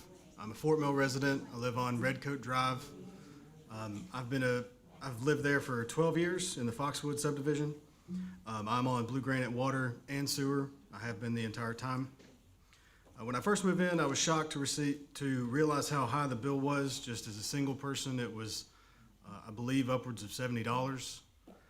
Now, with a family of 4, my last water bill was $167. From what I could calculate, the best I could figure out online from the rates that these other utilities give, my comparable water bill would be approximately $60 in the city of Rock Hill. Comparable Fort Mill outside the city limits would be approximately $85. My current base rate before I use a single drop of water is $96, and I'm being charged $11.85 per 1,000 gallons of use. If their rate is approved, my new base rate before I use a single drop of water would be $142. Also, something that we've dealt with, we've had lead in our drinking water on and off for the last few years. The water company claims that it must be our piping or fixtures, but to me, it would stand to reason that it would be consistently in our water if it were our piping and fixtures. It appears to me that the variability comes from the water company's inability to put the correct amount of corrosion inhibitors in the water that they sell to us. I feel like our water rates lower our property value. The monthly difference between our water bills and a normal water bill would be around the same as adding $20,000 to a 30-year mortgage. If their rate, if this rate increase is approved, it would be approximately the same as adding another $30,000 to the cost of a 30-year mortgage. Any buyer that's paying attention could easily use this to negotiate a lower sale price via a comparable home that has a normal water supply. And I would personally avoid buying any home in the future that's served by Blue Granite, just because of the negative experiences that we've had and the outrageous cost. I've read the docket of testimony that's attached to this by Morgan K. Lafayette Jr., and I find it egregious that Blue Granite has asked for a rate increase based on costs that they haven't even incurred yet. It also appears that Blue Granite cannot competently use the appropriate earnings model and pricing model based on what this lady has said. In short, I find our water rates to be exorbitant, and I feel like it further increases damage to our property value. It stretches the budgets of some residents, and it's already far higher, at least double or triple to any comparable local areas that are served by public utilities.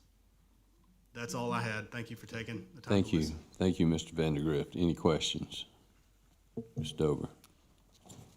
Mr. Vandergriff, you mentioned lead in your water over a few years. Yes, ma'am. Did the company ever come out and look into that? So they've tested our water. I believe we're on an annual testing frequency. I want to say 3 years ago we had lead. 2 years ago we didn't. This year we did. Our lead is approximately 0.005 ppm. The EPA action level is 3 times that. It's 0.015 ppm. So we're at about 33% of the action level where they would have to do something. When we had it previously, we switched completely to bottled drinking water until I believe about a whole year went by, and then we got a positive test that said no lead in the water. And then another year went by where we were drinking the water, and now we've got another positive test where there is lead in the water. So we're faced with, do we install like a reverse osmosis unit? Do we go back to bottled drinking water, or what do we do now? Thank you.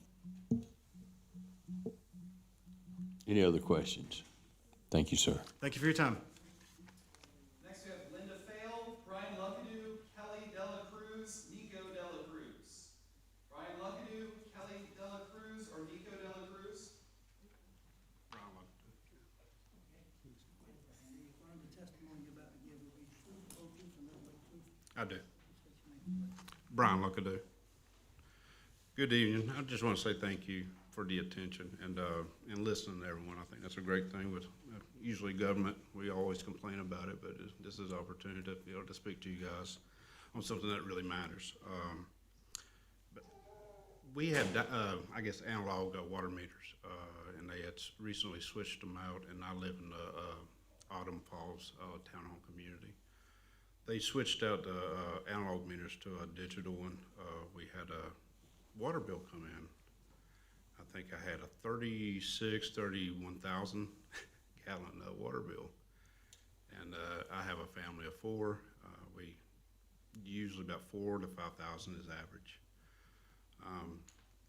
Called them out. Took about 3 calls to finally get somebody to come out, and he came out and said I had a leak. I said, well, the water's off. Let me go make sure. And went outside, and he's checking my neighbor's meter. So I said, that's not my meter. It's right here in front of my house. And he kept looking, and it took a little convincing, but finally he realized, yes, the meter number was wrong. So apparently when they took the analog meter off, they gave the final reading of my neighbor's on mine. Long story short, my neighbor has a meter number that doesn't even exist on his bill. He's tried to call several times and no callbacks, no anything. I had the help of Allison here to, on my behalf. She's been calling. I have called several times, probably up to 6 times, trying to get somebody to help me. Reassured me. They're actually quite nice on the phone, very reassuring, but to no avail. The guy came out 3 more times to test. I've got cameras and everything else, so he's still checking the neighbor's meter. He's still not convinced. And but long story short, it finally got resolved today, coincidentally. That's been 4 months of waiting. My bill was as high as $530. I made 2 good faith payments of $130 each. So the last bill I got was over $400. And again, 4,000 gallons is about my average. This has not been the first time. I've had 10, 12,000 gallon usage, and they will come back on the next month, and it's 500 gallons. So you can see that on the bill I have as well, which I'm going to turn over to you guys. Interesting thing is, neighbor had a mishap, no ID on the meter number. My meter number is 207. It still had 210, which is his meter number. And then I checked my other neighbor, which was in hospice at the time. She's recently passed. But, as soon as we lift the cover off, there's water spraying everywhere. And Lord only knows how long that's been leaking. So that's it. Thank you, Mr. Luckadoo. Do you want to enter that, your bill? And all right, we need to make sure you redact your personal information, your account number, and it'll be marked as exhibit number 46. Any questions of Mr. Luckadoo? Just real quick, Mr. Mr. Chairman, it sounded like some of the issues were resolved, but there may be some outstanding issues. I would ask that you speak with Mr. Adam James out in the hallway, just to make sure we tie that any loose ends up. Okay. Thank you, Mr. Chairman. Thank you. Yes, sir. Any other questions? And Mr. Luckadoo, Roder Thompson from ORS may try to speak with you as well. Okay, thank you. Okay, thank you. Commissioners, any questions? Thank you, Mr. Luckadoo. Thank you. Next we have Kelly Dela Cruz, Nico Dela Cruz, Alicia Byers. Up next, Alicia Byers.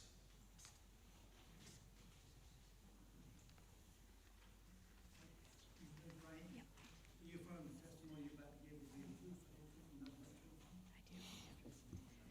Hi, my name's Kelly Dela Cruz. I live on Redcoat Drive in the Foxwood neighborhood. Tonight's my daughter's first birthday. This isn't an ideal birthday activity, but I felt that I couldn't afford to not be here. We're facing an over 50% rate increase proposed. That would be about $50 a month for us. This would total $600 a year. And just as an illustration, if I took that money, put it in a 521 educational savings account for my daughter, assuming an 8% average rate of return, I would have $22,000 when she's 18 years old. Per their own website, Blue Granite's reason for increasing their rates is to continue providing reliable and high-quality water services. I have some issues with their definition of reliable and high quality. From 1993 to 2013, this company had more enforcement orders than any other company in the state of South Carolina. These were enforcement orders against water and sewage system violations. And for the past 25 years, they've had more drinking water violations than any other water provider in the state. So I'm not sure what reliable and high quality services we're expecting to pay for. According to the state newspaper, Blue Granite is seeking an additional $11.7 million in added revenue, partially to cover their legal expenses. As recently as September 2019, just before they filed this rate case, they were cited by DHEC for improper waste disposal. This is a clear example of how they commit these violations, turn around and increase the rates, and put the burden back on us, the consumers. The Public Service Commission is meant to serve the public, citizens like us, and to provide effective regulation of utilities. We're asking, will the commission work to protect the consumers and the most vulnerable among us? The average cost of living increase over the past 5 years for citizens on Social Security was 1.6%. Thank you. An unchecked increasing of rates like Blue Granite is proposing, 50%, is not sustainable, especially for citizens with a fixed income. To quote from Blue Granite's own website, there is simply no substitute for water. As consumers, we don't have a choice. Right now, our water comes from Blue Granite and we are at their mercy. That is why we need the Public Service Commission's help. So the question comes down to this: who will the Public Service Commission protect? Blue Granite, a private entity with a record-breaking number of violations, who's attempted to price gouge and offload the cost of their mismanagement onto customers? Or the public, the 28,000 unwilling customers of this company, that include the hardworking citizens of the state of South Carolina, who could be using these funds to boost the economy or save for their children's education, rather than being expected to shoulder the cost of Blue Granite's ineptitude. Thank you. Thank you, Ms. Dela Cruz. Any questions? Commissioner Irvin. Ms. Dela Cruz, tell me, where did you find the number of violations that you referred to? There's two articles that were in the state newspaper. The first one was published in November 2019. That's the one that said from the 1993 to 2013, they had more enforcement orders than any other company in South Carolina. So that's not just water companies, it's any company or government agency. And then the second article, and I have both here if you need them, was from March 2019, and it said over the past 25 years, they've had more drinking water violations than any other water provider in the state. Would you mark those so we get them in our record, please? Thank you. We'll mark those as number 47. Thank you. Okay. Thank you, Ms. Dela Cruz. Next we have Nico Dela Cruz, Alicia Byers, and Jay Maxwell. Alicia Byers and Jay Maxwell to the front, please.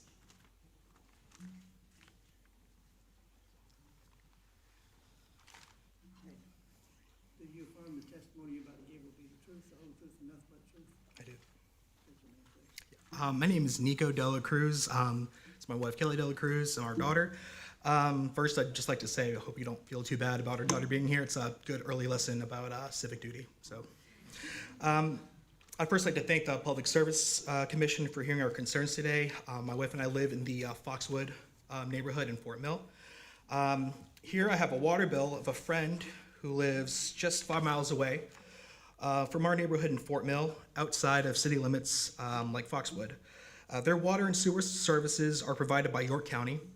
Their monthly total for both water and sewer amounts to $90.54 for 6,200 gallons. Compare that to our bill from the same month from Blue Granite at $151.06 for 4,650 gallons.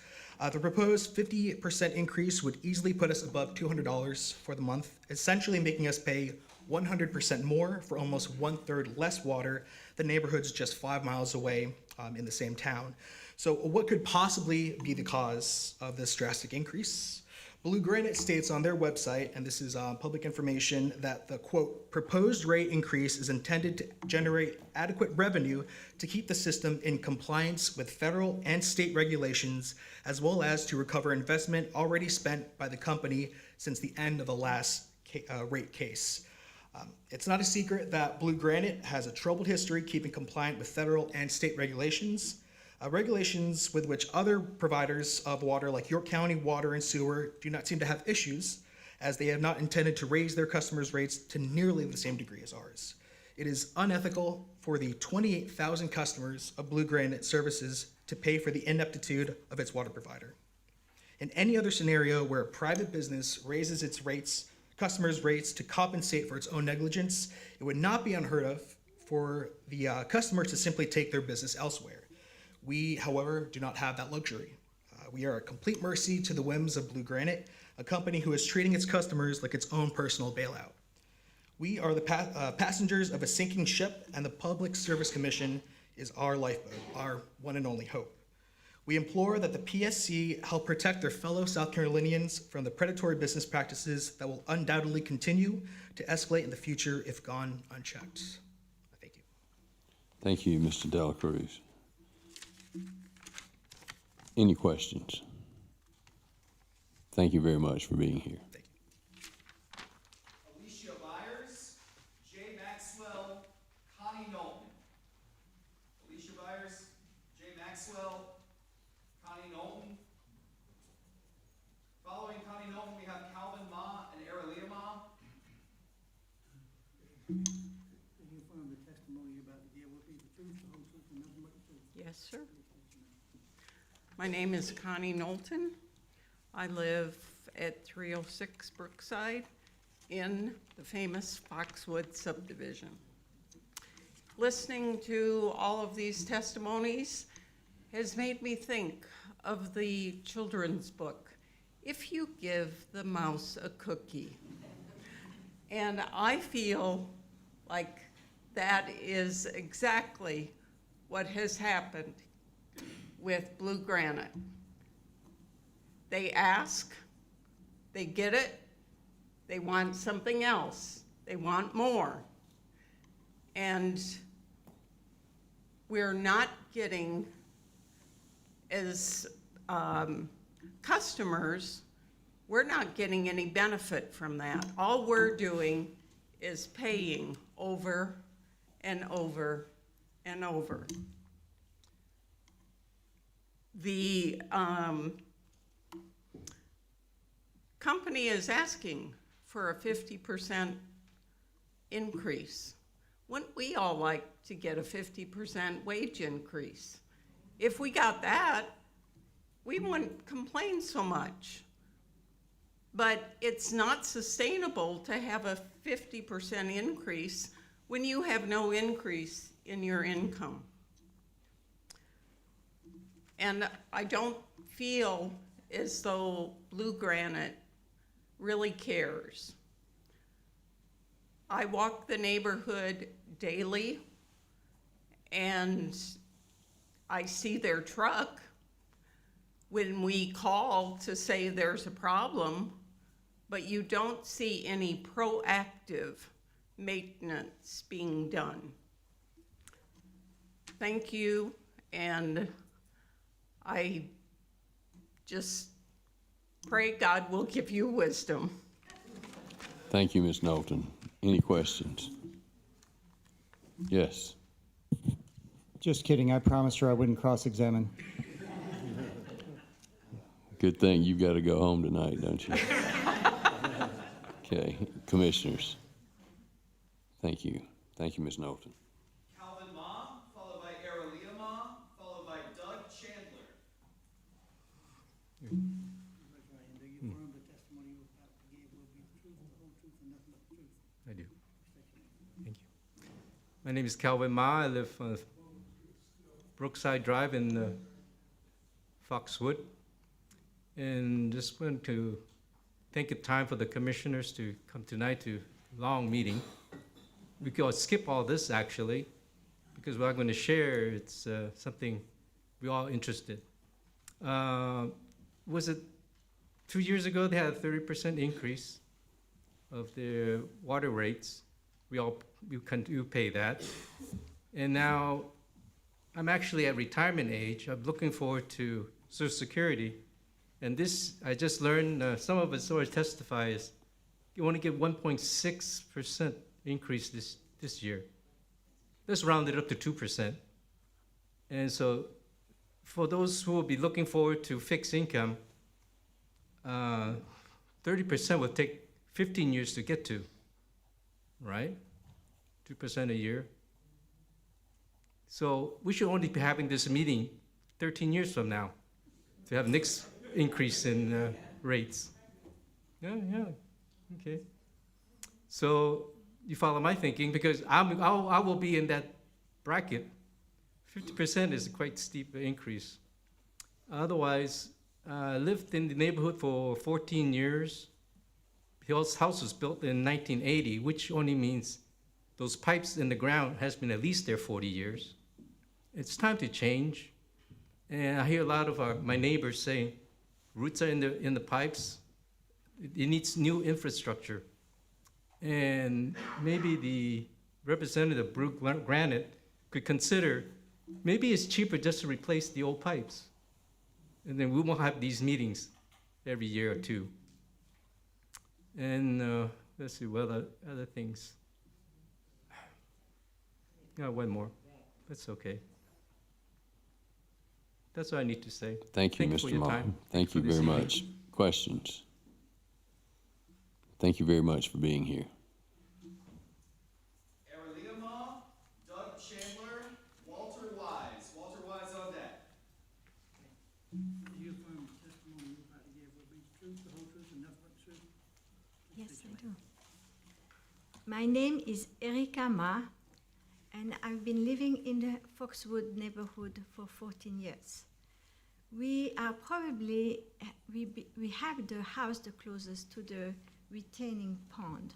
So we know what it means to have smells, and bad smells. We had one, in 2009, we had an exchange student who told us, even in his country where there's a lot of pollution, he never had that. So we did call the company, and they did come in 2009 with 2 big trucks, 2 cisterns, and they emptied. It was overflowed. A few years later, I was along the creek behind our house, and I noticed the water was going the wrong way. So I called them. I said, maybe you should come and see, but the water of the creek is going in a hole. Could you see it's changing its course? It disappeared. Can you come? Well, it was the sewage pipe that was broken. So they came, they dig it out, they repaired. But they left everything there on our property. You can still come. But I think it was 2 years ago, yes, 2018. 2 years ago, I noticed water running on the road in front of our house. I let it go for a few days, and I thought, well, sure, somebody should notice, should say something. Well, nobody said, so I called them, and I said, maybe you should see there is water on our street running. So they came, and they repaired. If the neighborhood would not care, they will never care. And if they lose water, it's their own fault. They don't care. I've been there 14 years, and I haven't seen them doing any improvement. But they know how to take our money. That's all what I have to say. Thank you, ma'am. Any questions? Mr. Kendry. Thank you, ma'am. What was left on your property that we can come see? Sorry? You said they left things on your property. Yes. So when they came to change the sewage pipe that was broken in the creek on our property, they just moved everything away. And because it's also an easement, they just leave it there. But the easement is on our property. So I still have a nice decorated orange ceramic pipe in the back there. And we did move the big cement blocks Thank you. with the help of some neighbors. Thank you. Commissioners. Thank you, Ms. Ma. Before we start, we need to take a 10-minute break. I need to take a 10-minute break.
stand out there then.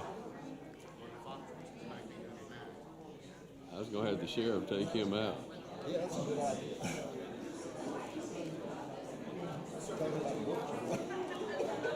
Yeah, we're talking about Butch. Take him to the pokey and lock him up. Yeah. Okay. Okay, 5 or 6. Okay, okay, cool. Good.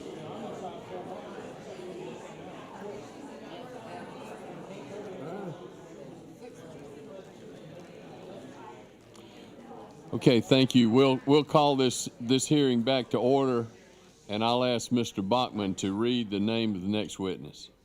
Up next, we have Doug Chandler, followed by Walter Wise and Sarah Strickland. Doug Chandler, Walter Wise, and Sarah Strickland on deck.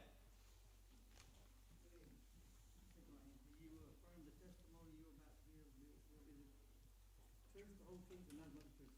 Yes, sir. Please state your name. Hi, my name's Douglas Chandler. I live on 307 Swamp Fox Drive in Foxwood neighborhood. Let's get you a little closer to that microphone. Yeah. Right, sorry about that. Yeah. I'm Doug Chandler, 307 Swamp Fox Drive in Foxwood. I recently moved up here from Miami, Florida,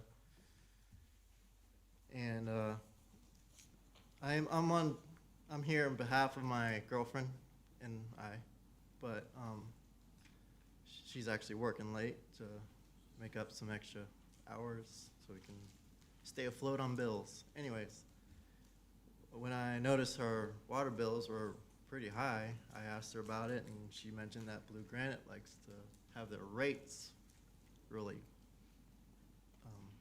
high for us. So anyways, we're just two young people trying to make it, and we work a lot, and we just come to ask you guys about think of us people, you know. Blue Granite sounds like they have a lot of problems, and hopefully they can figure them out, but that's about all I can say is that we're just here to have a stand for this. So. Thank you, Mr. Chandler. Any questions, Mr. Chandler? Thank you for being here. Next, we have Walter Wise, followed by Sarah Strickland and Homer Buffington Jr. Walter Wise, Sarah Strickland, and Homer Buffington Jr. Do you affirm the testimony you're about to give will be the truth, the whole truth, and nothing but the truth? I do. Please state your name. My name is Walter Wise. I live in Foxwood subdivision on Fox Run Drive, which is one of the first streets built in that subdivision, I understand, back in 1974, 75. So I've lived there since 1999. And I understand from talking with the neighbors, and I've gotten to know a few of them that been there longer than me even, that the infrastructure is still the same as it was built when that subdivision was put in, which was composed of clay pipes at 8-foot junctions on it. So obviously over these, 50 years, whatever 74 is, it's got roots growing in it. And that's the first problem I run into when I moved there. The roots were growing into the main drain line going out of my house. I won't get into the water situation, that everybody's talked about that already, but mine is with the infrastructure system with the drainage. So I paid a contractor to come out, replaced all the water lines, drain lines from my house. Before, I had already replaced everything under my house with all new PVC pipe. There's nothing in there that was originally in that house, not 1 inch of it. Then I had a contractor replace the drain line from my drain pipe outside my front, out to the street line, which is as far as I could go. And so they did that. No problem from where it was backing up under one of my trees. What does it do? It starts backing up again beyond where I put another clean out in. That's up under the street where they cleaned it out. It needed to be cleaned out. So sure enough, I had the problem. This was 2 years ago. They came out before Blue Water got it, or Blue Granite, excuse me. The other company had it. They came out, cleaned the drain out, and I said, okay, it's got that clay pipe out there, doesn't it? They said, well, it's whatever was here originally. Is that the problem? You're gonna replace it? No, we're not prepared to do that yet. How are you gonna keep that from draining out? Well, we're gonna have somebody come out and check it every so often. If it needs it, we'll clean it out. So that's been going on now for 2 years. And I've seen the contractor come out and do it about 3 times out in the street. It actually gets to my last clean out that I put it in on my property. Goes through that up to the street with a snake. That's all he does. I said, okay, well, you gonna replace that out there? No, but they tell us it's too expensive to do that. Okay, so the end of all this talk, my point is, my job until I retired was worked in corporate finance, primarily working with fixed assets. How do you determine when you invest in that? What do you do to get your money's worth out of that? Primarily it was maintenance and upgrades over the years.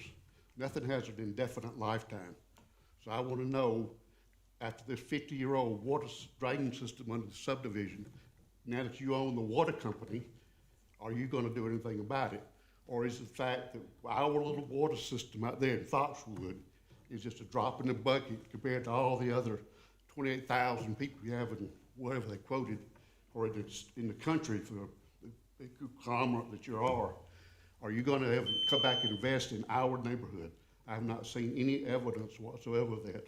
Well, they did put new water meters in my yard about 6 months ago, but nobody else. I don't know why, but they just did it.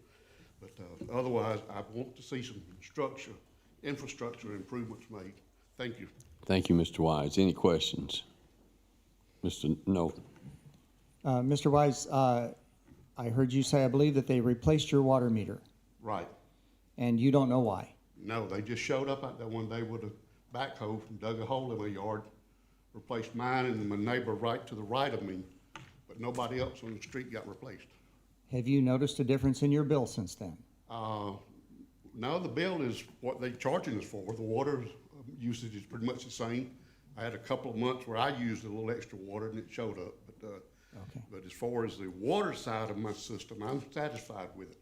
Since we went to York County, other than the rates for it, the actual rate for the water I think is too high based on what everybody else has been saying. But as far as the water coming in, since we went to the York County water, that solved that issue. But the problem is the infrastructure that brings the water to my house and takes it away is 50 years old. Now, when are you going to do something to upgrade it? That's my question. Thank you, Mr. Wise. Thank you, Mr. Wise. Next, we have Sarah Strickland, followed by Homer Buffington Jr. and Allison Love. Sarah Strickland, Homer Buffington Jr., and Allison Love. Do you affirm the testimony you're about to give will be the truth, the whole truth, and nothing but the truth? I do. Please state your name. My name is Sarah Strickland. I live at 117 Autumn Falls Drive in Autumn Cove Townhomes. I'm also on the board of the HOA, but I'm not representing them. I'm just here on behalf of myself. Our wastewater fee was raised 18% in 2018 to $65.77. The 55% increase being proposed would bring the fee to $101.94 a month. This would almost double what the fee was prior to the increase in 2018. Has York County raised the fee they charge Blue Granite twice in the last 18 months? No. Is York County charging 45% more for water Blue Granite purchases? No. My understanding, and I admit this may not be the case, is that they're requesting the rate hike in order to build more infrastructure to keep up with the growth in York County / Lake Wylie. Why should current customers pay to expand Blue Granite's business? I doubt that when they have the additional revenue from the new business that they will pay us back or even lower our rates. If the county were to expand the service, they could issue bonds and we would ultimately get our money back plus some interest. And I know that in an HOA, not only will our individual homeowners have to pay the increase, but we've had to raise our HOA fees to cover the increase in our water expense for irrigation. So needless to say, I'm totally opposed to this rate increase. As far as I can see, there's no justification. We're already paying sometimes 2 to 3 times more than any area around us not being serviced by Blue Granite. I moved here from California, a desert state. I'm paying 3 times what I paid there, and they have to haul the water in from hundreds of miles away to service us. So this is outrageous. Thank you. Thank you, Ms. Strickland. Any questions? Thank you very much for being here. Homer Buffington and Allison Love. Homer Buffington and Allison Love. Do you affirm the testimony you're about to give will be the truth, the whole truth, and nothing but the truth? I do affirm. Please state your name. Hello, my name is Homer Buffington Jr., and I represent my wife Stephanie and 13-year-old adopted special needs son, Jesse Lee Buffington. I would like to read a lot of mine just to stay on track, and I know we have a time limit. First of all, I want to thank each of you for listening to all of the voices here, allowing us to express our great concerns. We've lived at 332 Swamp Fox Drive in Foxwood since July of 2016, where our water sewer bill was $102.25. This past month of February 2020, it was $188.86. That is an increase of $86.61. I brought a family portrait today to put my family and faces on the need today. This is my special needs son, Jesse Lee, that I want to speak of just a little bit. First of all, I want to talk about real briefly the quality of water is so poor that we have, ever since we moved here, we've done bottled water. We buy our own ice because the smell of chlorine is so intense, and we only bathe, we only wash our clothes. So as I stated earlier, our 13-year-old special needs son, with special needs, there's many times where they have bladder control issues. So if you can only imagine, sometimes up to 5 times a week, you're stripping beds. You are taking mattress covers off.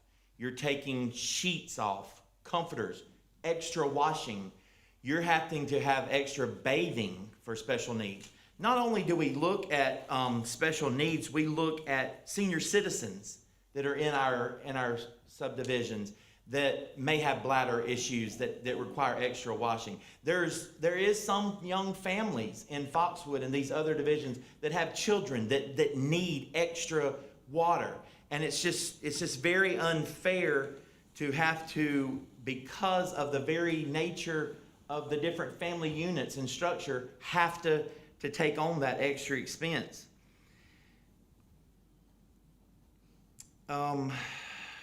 Real quickly, I did just want to say that my wife and I, as many of the others that have mentioned here today, have already started the conversation of, is it really worth it to stay in this area, or should we live most of our 21 years of marriage in Rock Hill, South Carolina, and we are potentially looking at selling our home and moving either back to Rock Hill or in a surrounding area. And I thank you for your time today.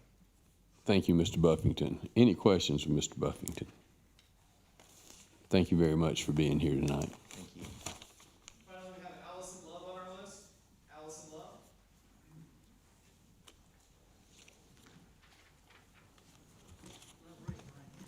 Do you affirm the testimony you're about to give will be the truth, the whole truth, and nothing but the truth? I do. Please state your name. Allison Love.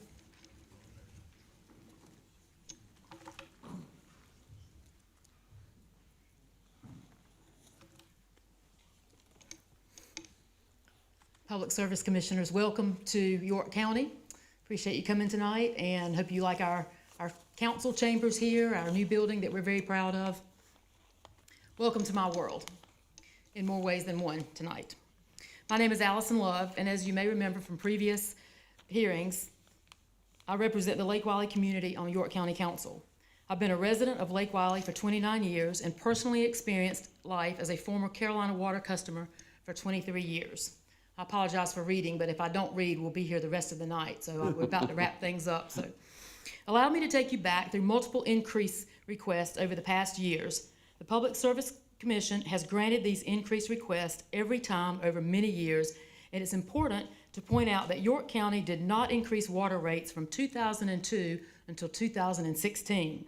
The approved increases should have resulted in profits being allocated to infrastructure. We now pay outrageous base rates for sewer and water.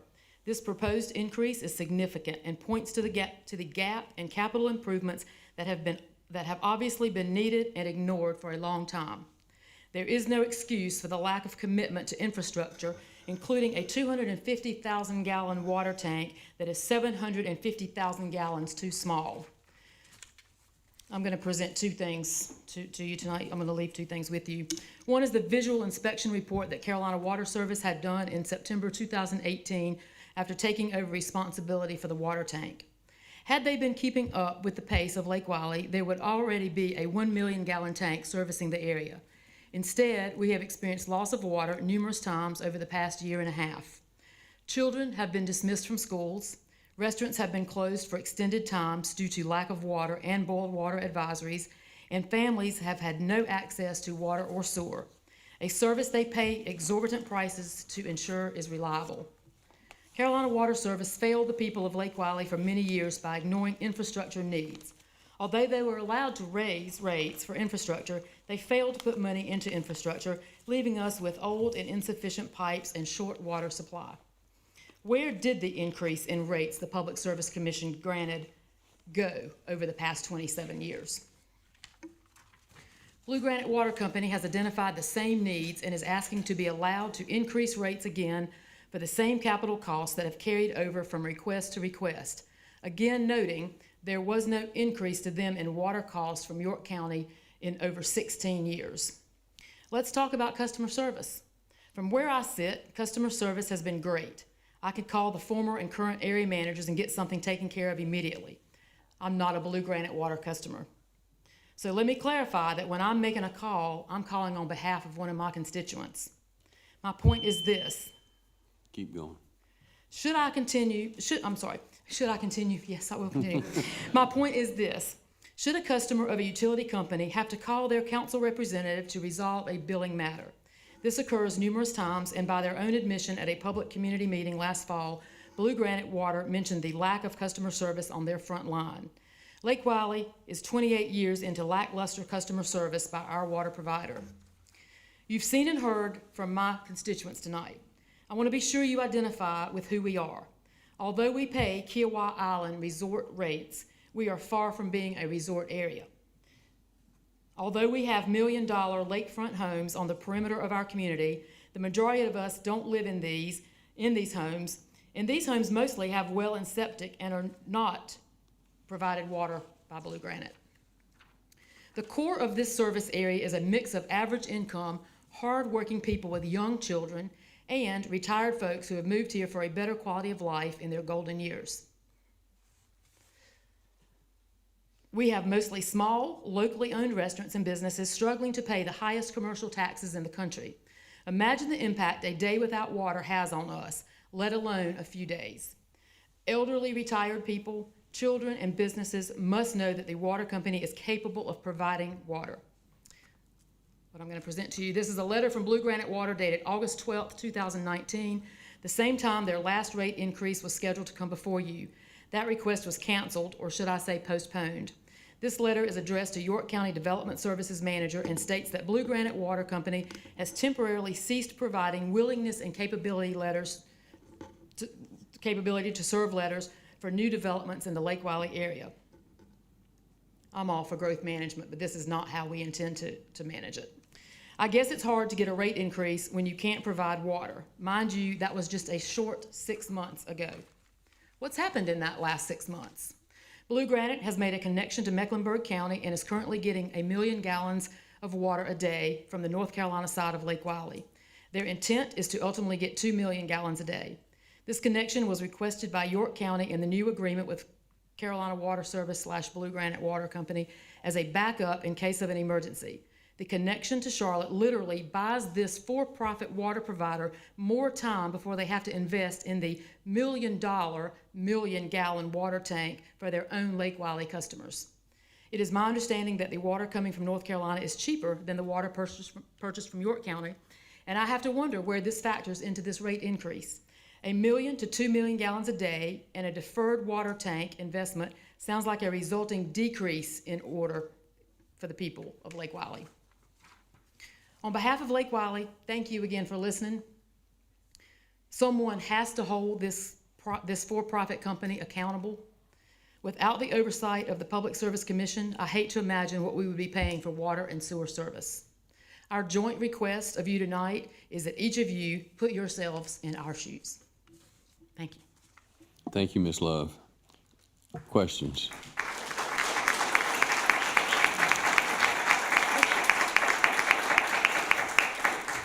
Mr. Chairman, I wasn't going to dare interrupt Ms. Love, but York County is an intervener in this case and has pre-filed testimony that's been introduced into the record as part of the merits hearing. Before I learned that Ms. Love was not a customer of Blue Granite, my plan was to clarify that her comments tonight were in the nature of public comment. Now I'm not sure if that is correct. I would therefore like for the record to reflect an objection from the company to the extent her statements are could be construed as testimony on behalf of York County. With great respect, it's a procedural issue. Thank you. We'll rule on that in the final order. Thank you, Mr. Chairman. Thank you, Ms. Love. Ms. Love, appreciate you being here. And I just now got when you said we'll start with love and finish with love. Yes. Not real sharp at the end of the night. Thank you so much. Yes, sir. Okay. Thank you, sir. We'll make those. No, thank you. We'd like to thank everyone for being here tonight. And you're going to leave.